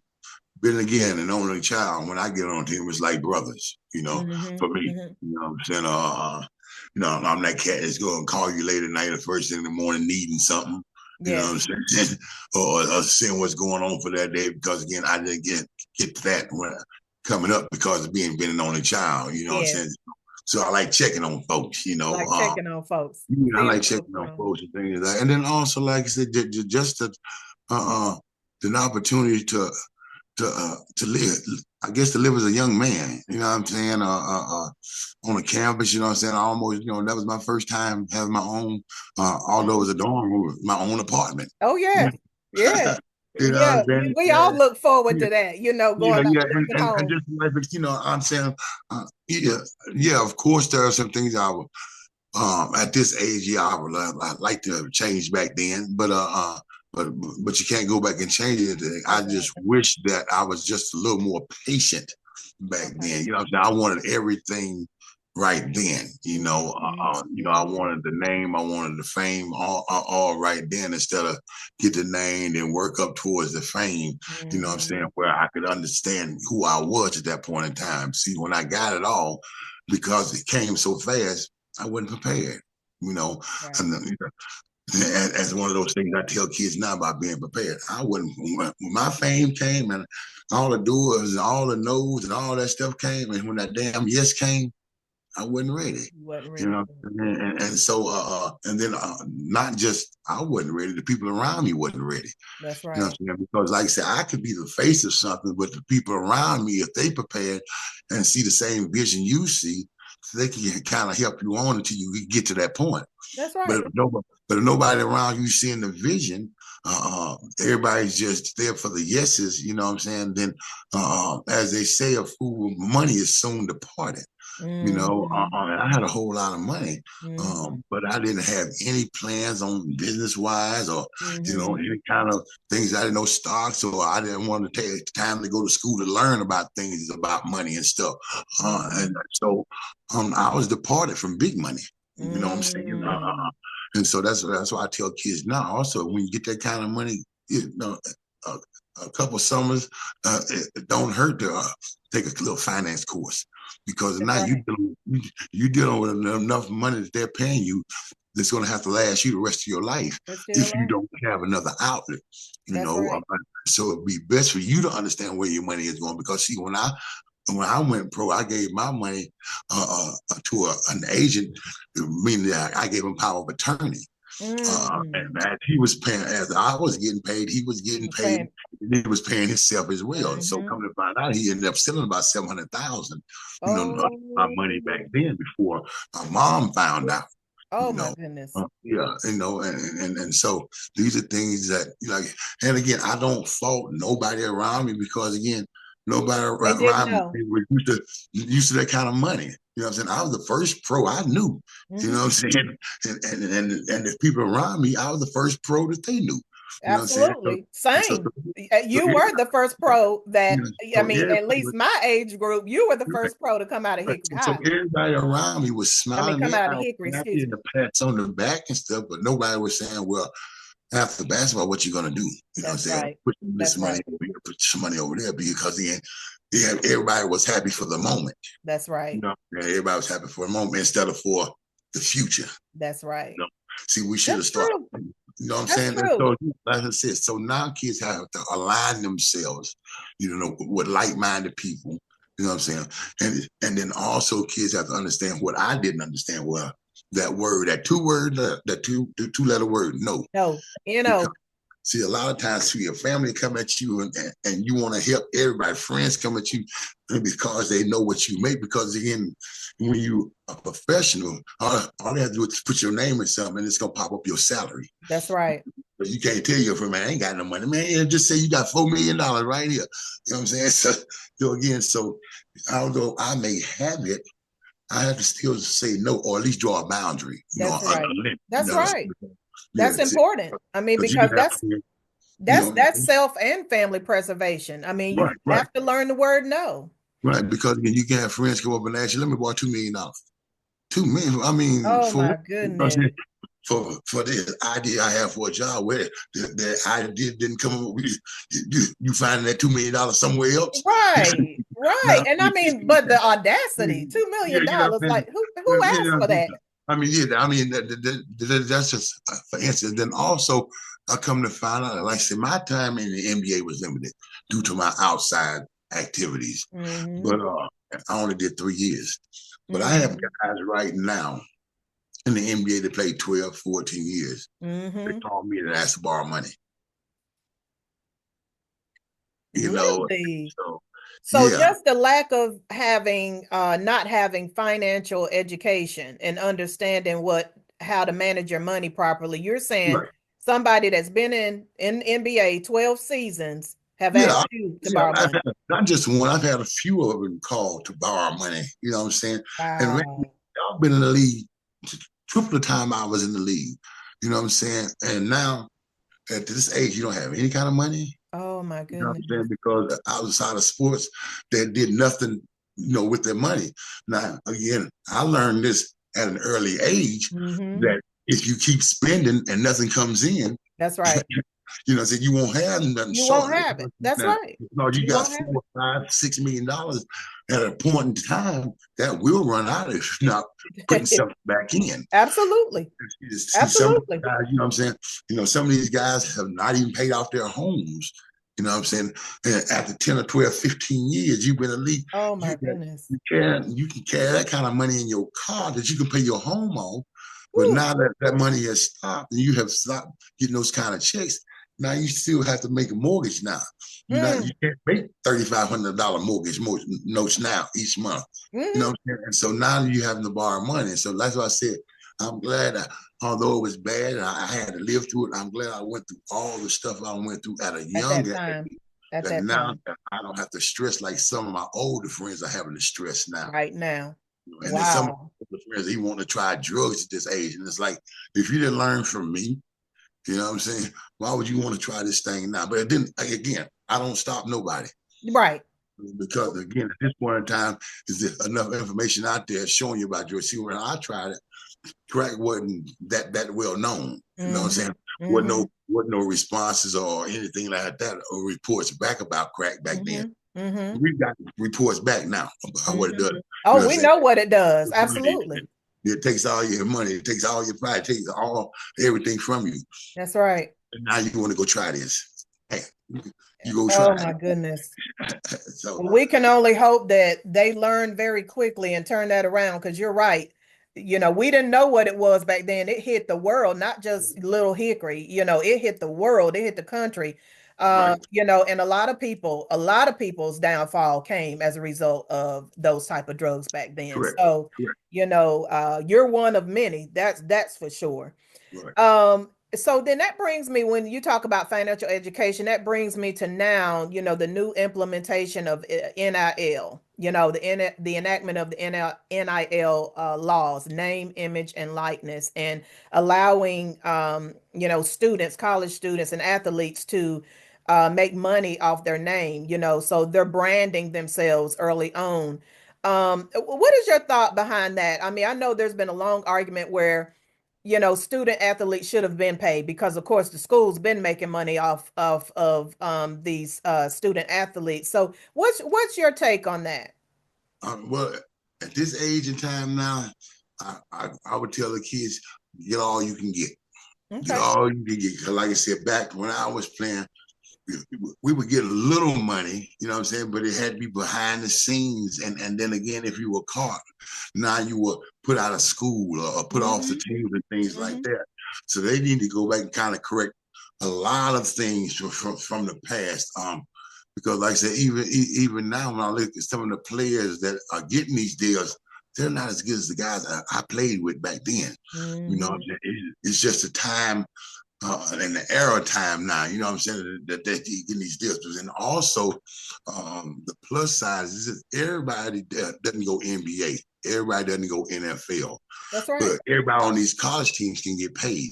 Mm-hmm. So for those guys that, know that their careers are over after college, you know what I'm saying? Because they see that they just don't have that time to go to the next level. I would say rack up as much money as you can, because again, once that's over, Mm-hmm. and the real world hits you in the face where you have to get up and punch the clock, every day and stuff, you have a little something to set aside and put back, That's So right. the thing has always been now to set something aside and put back. When I was younger, everything I got, I was You trying to spent. spend. I was trying to spend. But Mm-hmm. but but but now, like I said, you have an opportunity to make a little money. My only downfall to that is when you're making 3 or 4 million in college, Mm-hmm. and you're driving Rolls Royces and Ferraris in college. When you get to that next level, what is that to look for? So that's right. Where's your excitement at now at that point? Because you getting all this in college, and also some of these kids will have to take a pay cut going to the pros. That's Like some right. of these 3 and 4 million a year. Once they go to the pros, there's a rookie salary cap. And it Mm. might not be as much as What you were making in in college. You know what I'm college. saying? So that might be good for some kids to stay in college long. See, for me, I may have been able to stay a little longer in the college, because Mm-hmm. I just want a little money, Just wanted a back little then. money. So Mm-hmm. I may have been able to stay in college, or the little money I was getting, I wouldn't have had to hide. You know Mm-hmm. what I'm saying? In hopes not to get in trouble or get banned or get to school in trouble and things like that. Right. So it did kind of put a plus on not having the schools penalized Mm-hmm. for paying the players, but also it makes it harder for the next level to kind of corral these guys in and show, look at you making this kind of money on this level when you already made that kind of money in college. Right, right. It might be hard to tame them, Yeah, yeah, yeah, yeah. hard to train them, Yeah, and that's it. so and a lot of times what I hear you saying too is if you got that type of money so early on in college, one of the I'll say the cons might be is the lack of motivation. You may not you might get to the professional level and not even perform as well as you did when you were in college Yeah, because you burned out now. Like, because you see, burned out. Hmm. because some of these kids, their main thing is to go pro to get a little money. So they want to help their families and That's things like right, that. right. You can get that kind of money in college. Let me get this, and then, some kids just fizzle out. You know what I'm saying? I don't want that kind of pressure no more. I did Hmm. all such and such. I got us. I bought my house. You bought me a house, bought my mama a house and stuff. So now I don't, I don't I, even want it's it no more. the college money that I have. So, Hmm. we'll see how it works. Like I said, the next 20 years, we'll see. Yeah, we'll see. And we'll see, right. We'll see the impact, My the back pros and money. If we cons. got back money, I want some of my back money. See if we can go after that retroactive pay, that Yeah, back pay yeah. Yes, for ma'am. y'all. That might be something that, and look at my legal hat going on. I mean, I've been might trying. need to I've tap into that. been Might need trying to to check ask that you. out. Might need to. That'll be an offline conversation. Yeah, yeah, we have Okay. to talk about that. Yeah, yeah. I'll do some research for you. Let me Anyway, know. Yeah. so so then real moving on. So when did you know, we've talked about your NBA experience somewhat, but when did you know that the NBA was attainable? I would say even seventh grade because you were already playing at high levels in the seventh grade. But you tell me, when did you see that there was a beeline to the NBA for you, or at least the potentiality? Um, I started get like I said, some of the stuff you got to get out of the book. So I'm gonna skip some stuff. It might Oh, not make oh, sense. okay, It okay, might not make sense to you, but till you get the book, then you can understand it. okay. So Let's that hold was it for the the point. book. That's the point of NC State. Uh, um, where after the season was over, some things happened during that off season before the summer. Like I said, after basketball season, school's still going on. We hadn't made it to the summer yet. Some things that happened. I had tried some things, and I had ultimately missed all my exams, and Mm, so I wouldn't have been eligible for that next year. I was just suspended my freshman year for a stereo prank I'd pulled. I was put off the mm. team. So my sophomore year that was the year we beat Carolina and all that. That was Right. sophomore year, but that was actually my first year playing college basketball. And so I played that one good year, and then come miss all my exams, I had incomplete. I would have to miss the first half, if not the whole season, the next year. And so Mm. I didn't want to. I didn't want to go through that again. So I reached out to a person that, like I said, when I was going to those top camps Mm-hmm. Mm-hmm. for top players, Mm-hmm. um, one of the things I didn't say that in those camps also are agents lurking around and just regular people For and things sure. like that, trying to, slide cards, money and stuff like that. So I did take a card from a guy. Never took no money or anything like that, but I Right. had a Right. card. Mm-hmm. So when I got in that troubled state, I called him and didn't know anything about him, didn't know he was a slum agent or anything like that. Didn't find Mm. out till later. But he started making some calls. Now again, didn't nobody like him. I didn't know that. He, he never had anything to offer, bring to the table. But now Mm. he has Chris Washburn's name coming out of his mouth. And nobody knew that Chris Washburn was even coming out because I wasn't planning on coming out until these foreseen things happened that you had to find out. Right. Right. And so, but now he's got this name in his mouth and it's interesting to people. And so, the people he reached out said, well, he could be in the top 10, Mm-hmm. but don't, that was the first call he had made. Now the name is out there, and again, this is all before cell phones, internet, and all that kind of stuff. So Mm-hmm. it took a little time for different things. But a few days later, a week later, he got hit back to say I could be within the top 5. Um, Wow. and so at the top 5, he's like, okay, fine. Yeah, what do you want to do? And at that time, no, I didn't. I knew I wasn't going to be able to play for state that next year. So So I was like, well, hey, I'm ready to leave. time You to know go what I'm now. saying? And he lived in New York, so he flew me to New York. I left in the dead of the night. Just up and left my little car, had a state and all that. Don't remember who took me to the airport, but got to the airport, got to New York, and at that point in time, I was still within the top 5, and then came down to one of the teams, after now they got the whole draft, pooled out the players that's coming out early, Mm-hmm. early players and all that, and my name is in there. Now Mm-hmm. I go between 1 and 3. Um, and Wow. then at that time Philadelphia had the number 1 pick. Mm-hmm. People don't understand, and I had met with Philadelphia, and although I only played 1 year college basketball, Philadelphia is going to choose me for the number 1 pick. Wow. Said, don't say anything. We just, we let it play out and stuff. Because again, he had Brad Daugherty and other guys who've Mm-hmm. been in college 4 years. Mm-hmm. But here's this kid come 1 year, hey, number 1 pick over these top All Americans. Mm-hmm. And so we kept it quiet. A lot of teams came to me.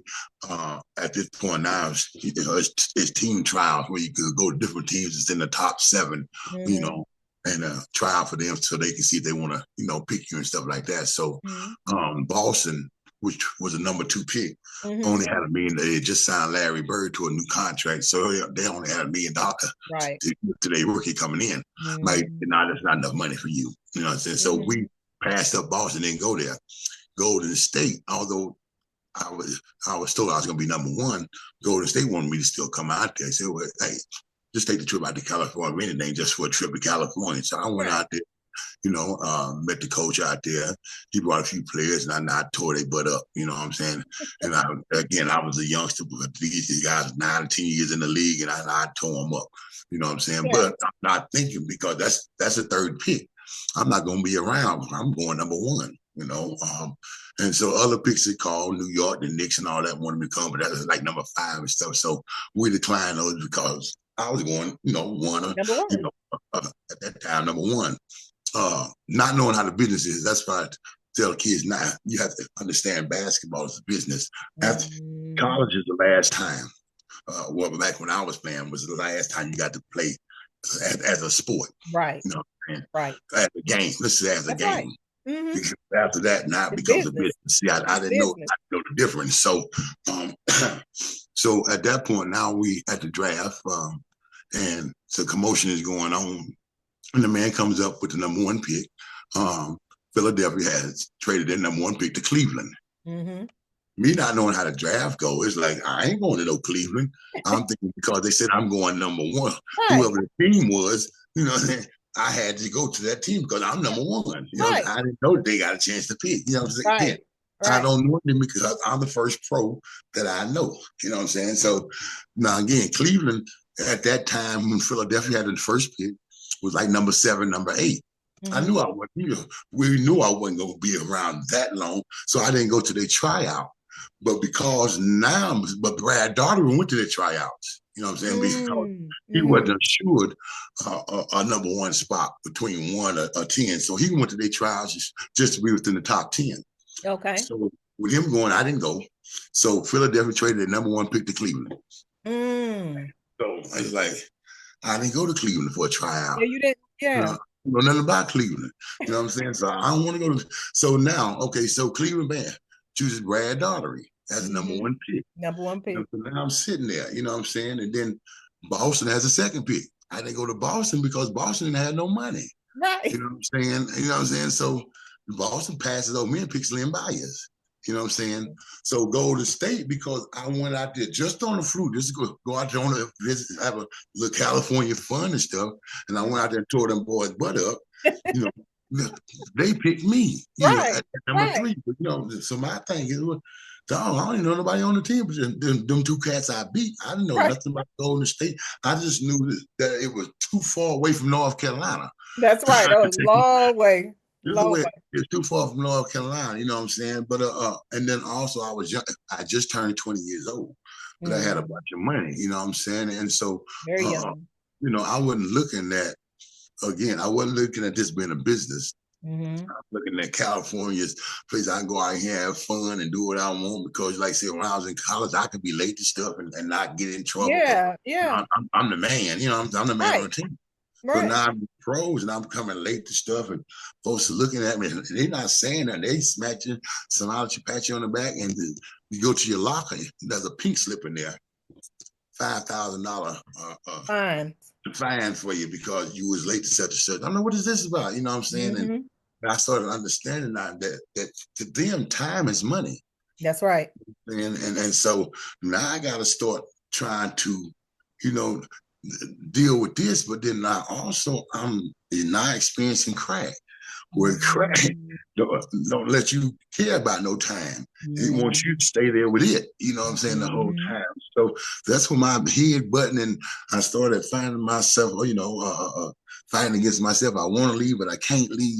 You know what I'm saying? And so again, that weight starts weighing on your things because now you feel like you're letting other folks down because you can't do what you suppose you do. You know what I'm saying? So now basketball becomes a burden. You know what I'm saying? And my thing is, how do I get up out of this burden? You know what I'm saying? And the best way for me back then was just leave it alone, walk away, But and walking away, it meant I had to go through a whole lot of negative pull. Now, this is when the internet is starting to come out now. This is when ESPN just starts up in 1986 and all that stuff. And the first big things on ESPN talking about Chris Washburn and stuff. And that's why I tell folks this, you have to have tough skin because, again, right in play sports and knowing that half the arena is for me, half are against me. Now I'm in the streets, half these people are against me, half are for me. I would have lost my mind, you know what I'm saying? Because at that point I was kind of lost because I was starting to experiment or embark on a new territory I knew nothing about. As you know, coming from Hickory, we don't really, our streets is just a little block area. That's right.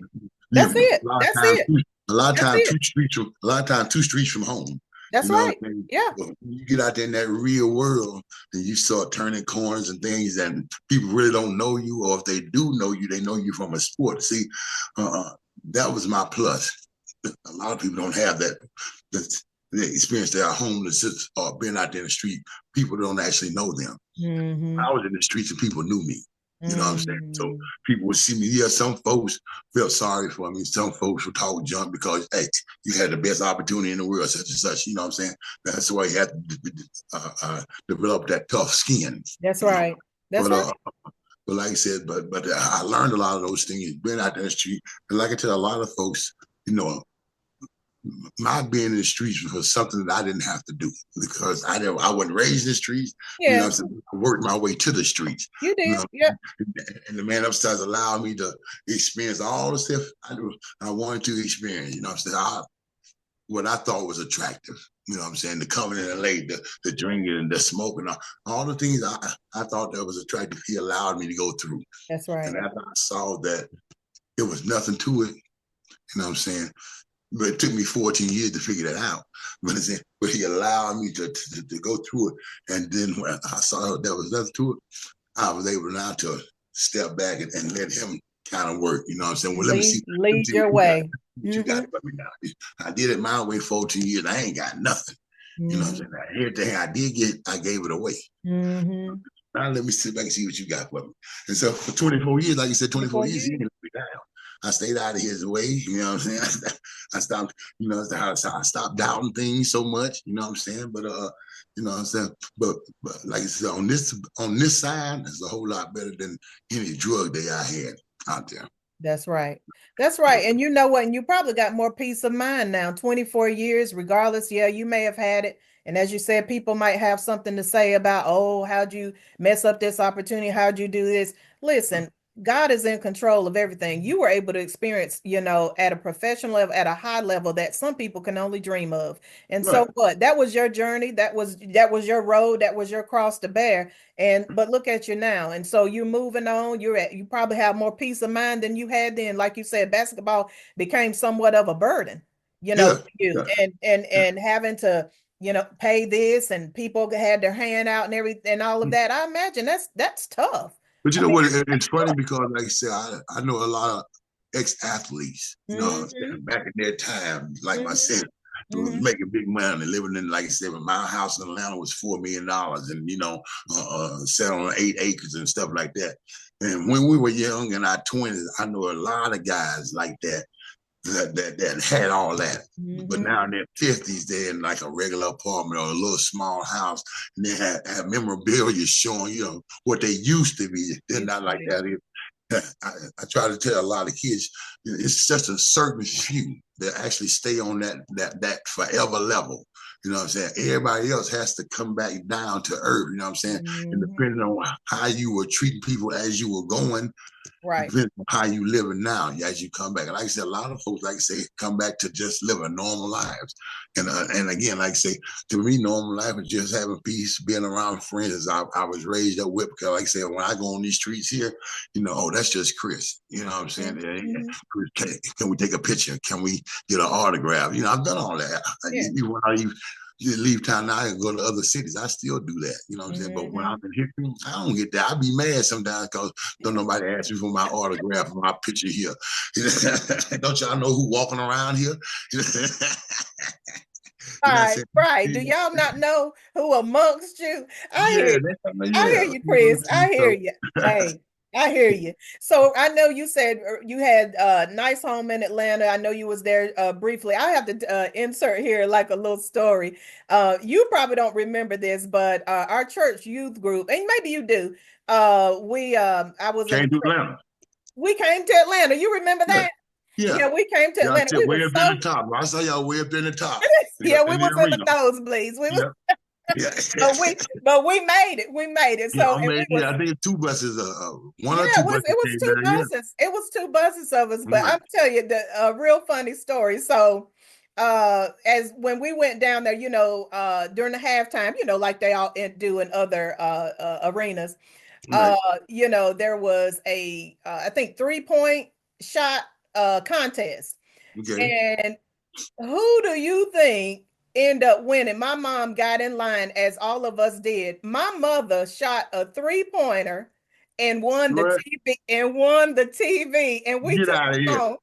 What? She didn't tell me that. You did not know my mother She Sylvia. owed me a little something, don't she? Yeah, now my mama, believe it or not, my mom was pretty athletic. She played Yeah. softball for years, Uh-huh. just in the community, and then she played tennis, and then she knew how to play basketball. But although I don't recall her being on the team, but she was pretty athletic. So, Right. and but she shot out of all the people in that arena. Little Uh-huh. Hickory came down there, two buses from the church, and my Yeah. mother took home a TV, and Set it took it off. and put it. She'll come to Georgia and set it off. She But see, that's one of the things you just said. Even back then, see, your mom then was playing softball, Yeah, they did. basketball, all kind of things. In the summer, that was one of the big things we had in Hickory. We'd go to the ball field in the evenings and watch, Big Nash and some of the Oh, guys oh playing. gosh. And my Uncle Johnny too. They Johnny Mnemonic.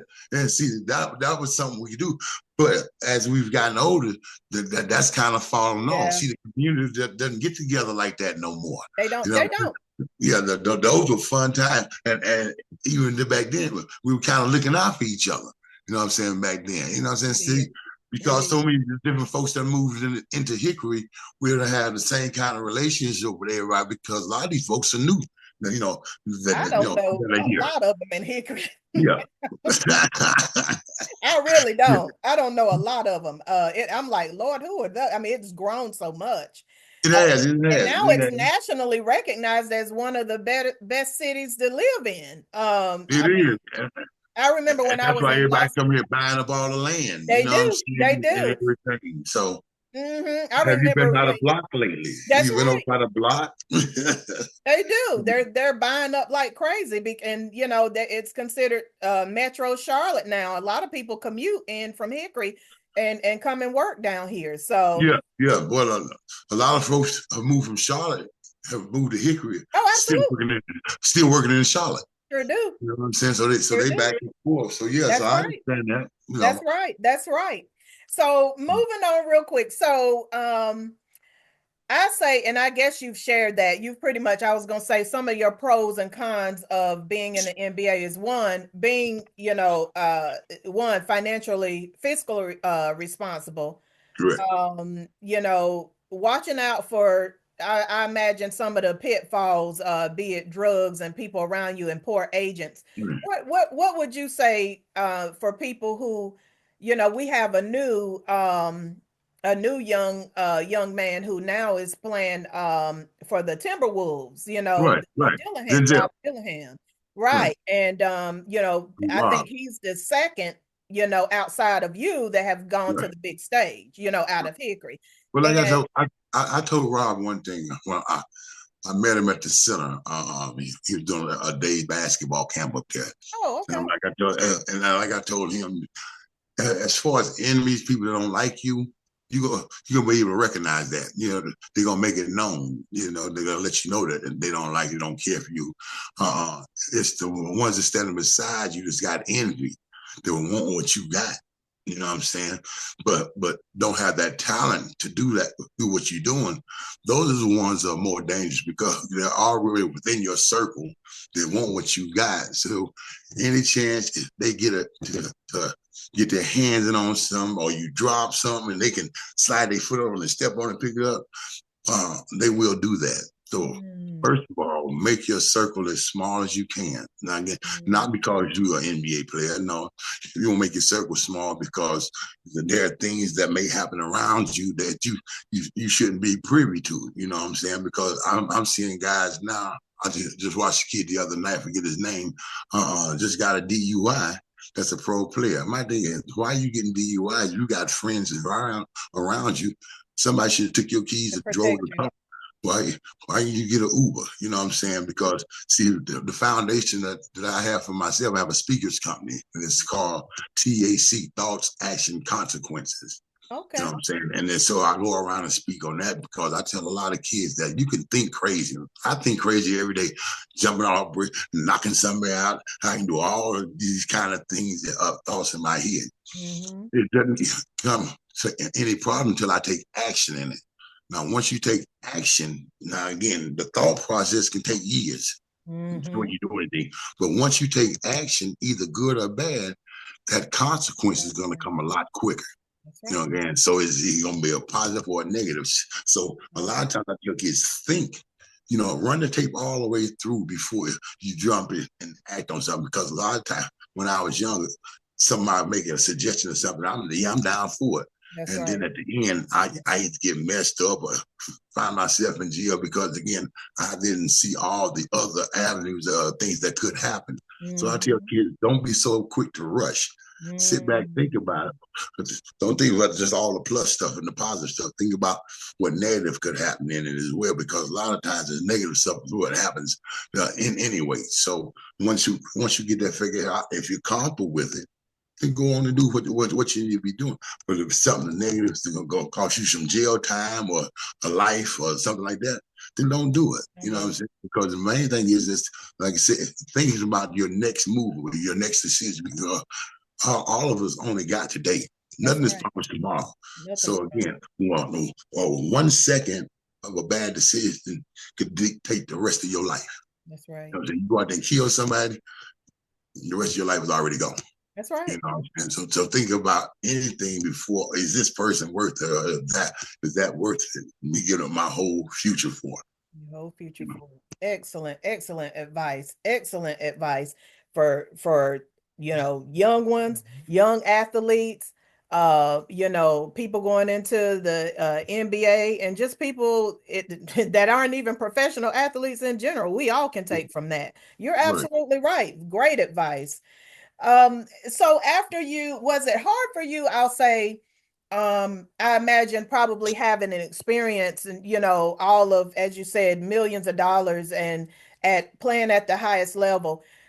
You then, went and played international ball and, the US Basketball League. Was it hard to make those transitions from NBA to the other leagues and then internationally, or do you find that was a process by which you started to go through self-discovery and self-awareness? I know you said 14 years, so would that 14 years include all of those years that you played, and what did that Well, look like for you for the transition? no. 14 years. I did 14 years of drugs playing. I've been playing for years, but I'm gonna tell you what happened. After you get to the Mm-hmm. NBA, and you know, of my status, what I had when I was in the NBA, first round, top 5 picks.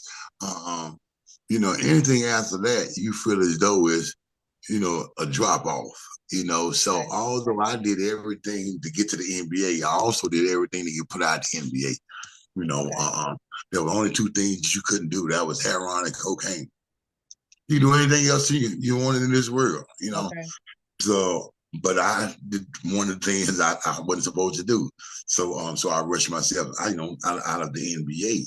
Mm-hmm. But yeah, but from the NBA to, like I said, I know I'd made it to the top of my profession, and anything after that was going back Okay. now. So after I left the NBA, now I'm going back to USBA. I mean Mm-hmm. USBL or CBA. Mm-hmm. So now I know the money is not going to be as good. You Mm-hmm. know what I'm saying?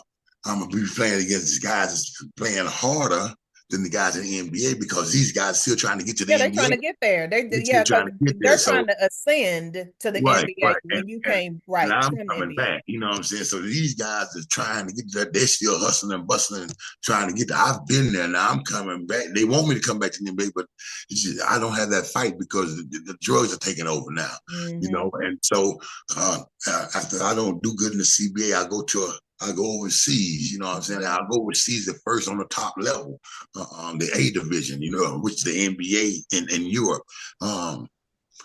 Did wasn't prepared. I mean, wasn't prepared again. Wasn't putting my all in it because again, I'm still got NBA mentality, man. That they ain't paying me what I'm worth. Right, You used to get right. $4,000 a month. Oh yeah. Now I'm $4,000 a month. You know what I'm saying? No, I mean, I'm not getting what I'm supposed to get. But again, I put myself in that $4,000 a month category. Mm-hmm. Now, here I'm not taking responsibility of the stuff I've done. Now Mm-hmm. I'm blaming everybody for not giving me what I expect I'm supposed to have.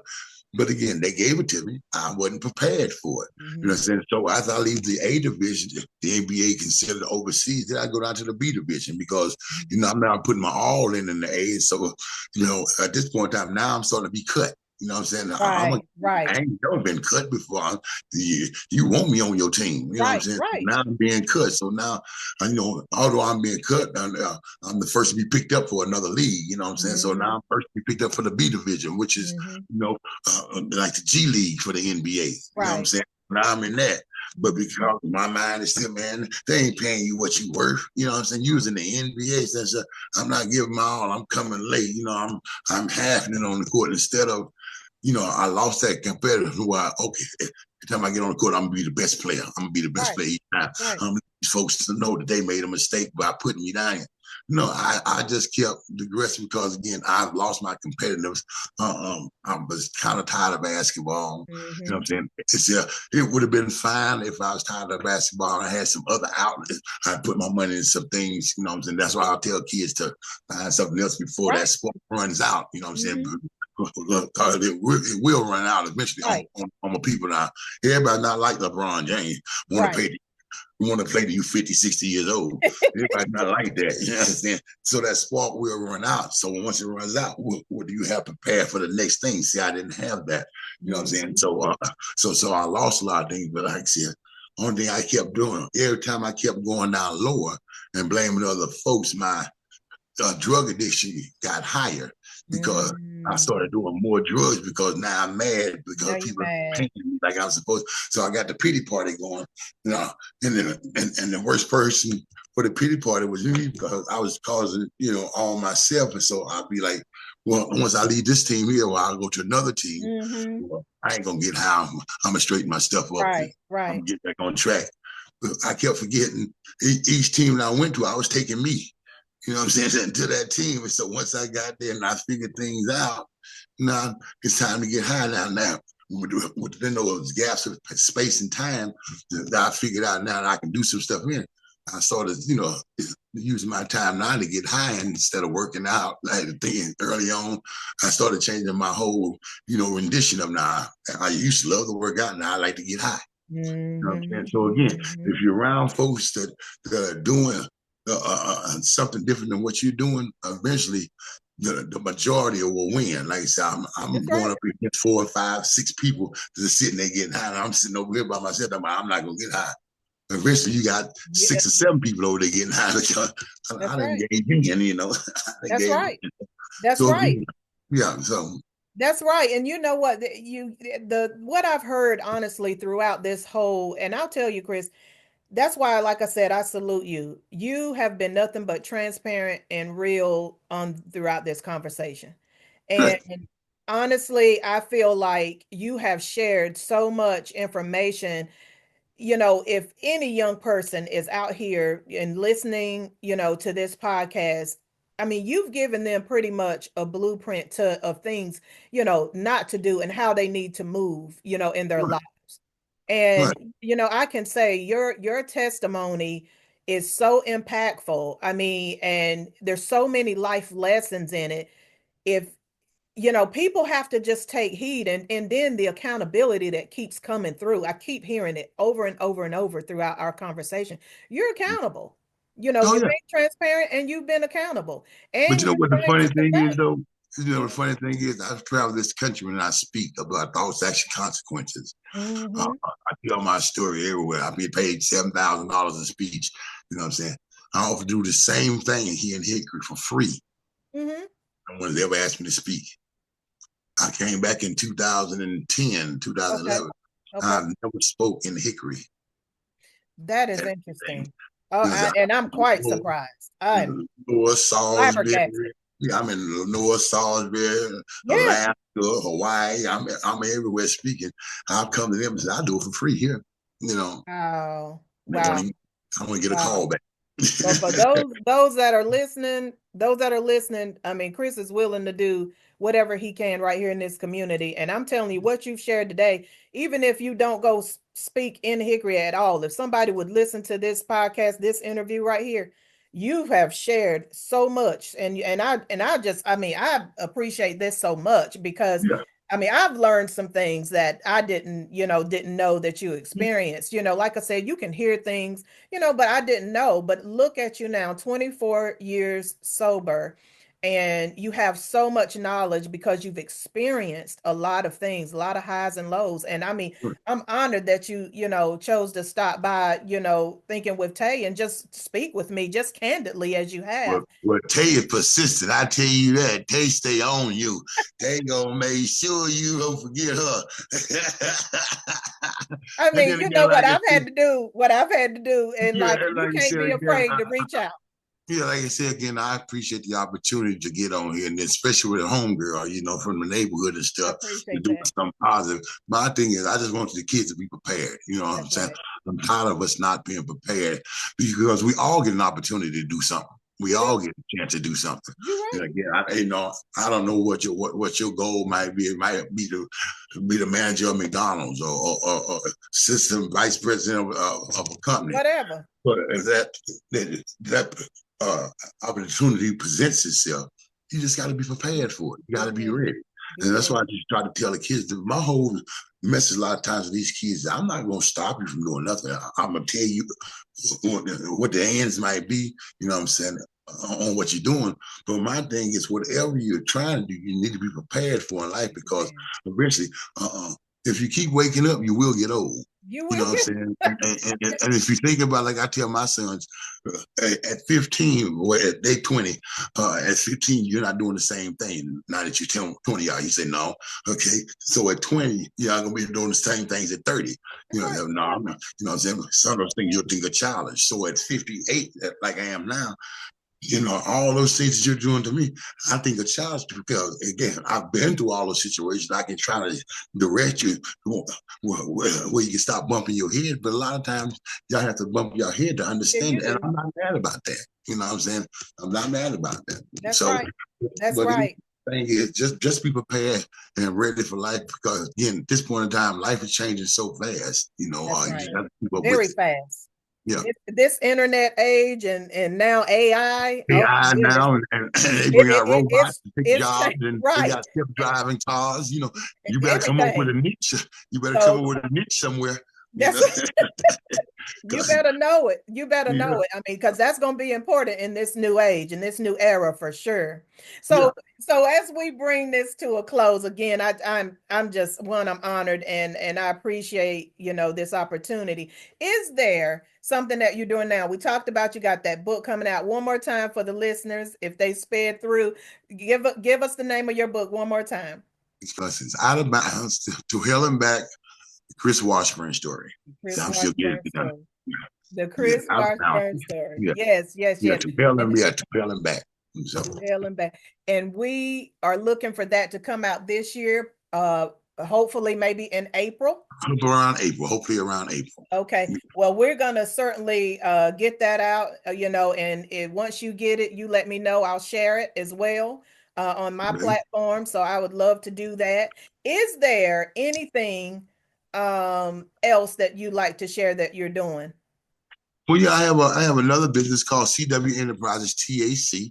Okay. That's thoughts, action, consequences, and Okay. again, that's my speaker service where I go out and speak to youth groups, basketball camps, schools or whatever. Okay. You can Great. find that up under cwenterprises.tac@gmail.com. And Okay. then the other service I have is called Park and Go Carts LLC, which is a new service that I'm bringing to downtown Hickory, also Yes. Conover and Newton area, with Okay. golf carts, where it's like a shuttle service where Yes. it's almost like a cab service where you Uh-huh. get on the back of the car Uh-huh. and move on because once you park downtown, especially in Hickory now, you don't want to move your car. You Right. know what I'm saying? Because Right. you're not going to find another spot. So Right. this alleviates all that. Once you get downtown, you find your Excellent. parking spot, get you a car. We can move you around to different venues as far as, different restaurants, different bar areas, to the hospitals and things like that, just on the golf Excellent. carts. I have to Excellent. have to eight match the golf carts and things like that. So again, that's why I say I'm not mad. I'm not mad about my situation in life at this point in time because although basketball didn't last as long as a lot of folks wanted it to for me. For What I'm you. saying? What I'm doing now, I'm satisfied because That's right. it keeps me around people, it keeps me talking, communicating, and that's all I like. You know what I'm saying? That Chris has always been a friendly guy. You know what I'm saying? He Always. I always can wanted people attest to to be that. around. You know what I'm saying? If we don't get along, it's something you doing, not me, because That's right. I don't bring no kind of drama with me. I agree. So again, if you're downtown, you see a golf cart, think about Chris Washburn. Think about Chris Washburn. I love it. I love it. I love the entrepreneurial mind. I love the accountability. This has been the transparency, the openness, and again, I'm honored. Homeboy from Hickory, the Chris Washburn. Thank you so much You again. better say it, girl. You better say it. Thanks And for having thank me on. If I can help you any other time, just let me know. Absolutely. And same here. Same here. I told you, I'm a corporate law attorney, so I do Oh, girl, we gonna deals. be talking then. So you let me know. You let me know. But thank you again. And to our thinkers, thank you so much for stopping by with us today just to listen in to Mr. Chris Washburn. He's dropped some gems today. I hope you've taken some notes. And if not, Pick 'em up. go You back better and pick 'em listen up. to it again. I Huh? better pick them up. You better pick them up. You better pick them gems up. That's right. Pick them up. Pick them up. Pick the little But thank gems you. up. That's You right. know it. Take care. Much That's love. right. That's All right. right. Have a good one now, baby. Thank you. Bye Take bye. care. Bye bye.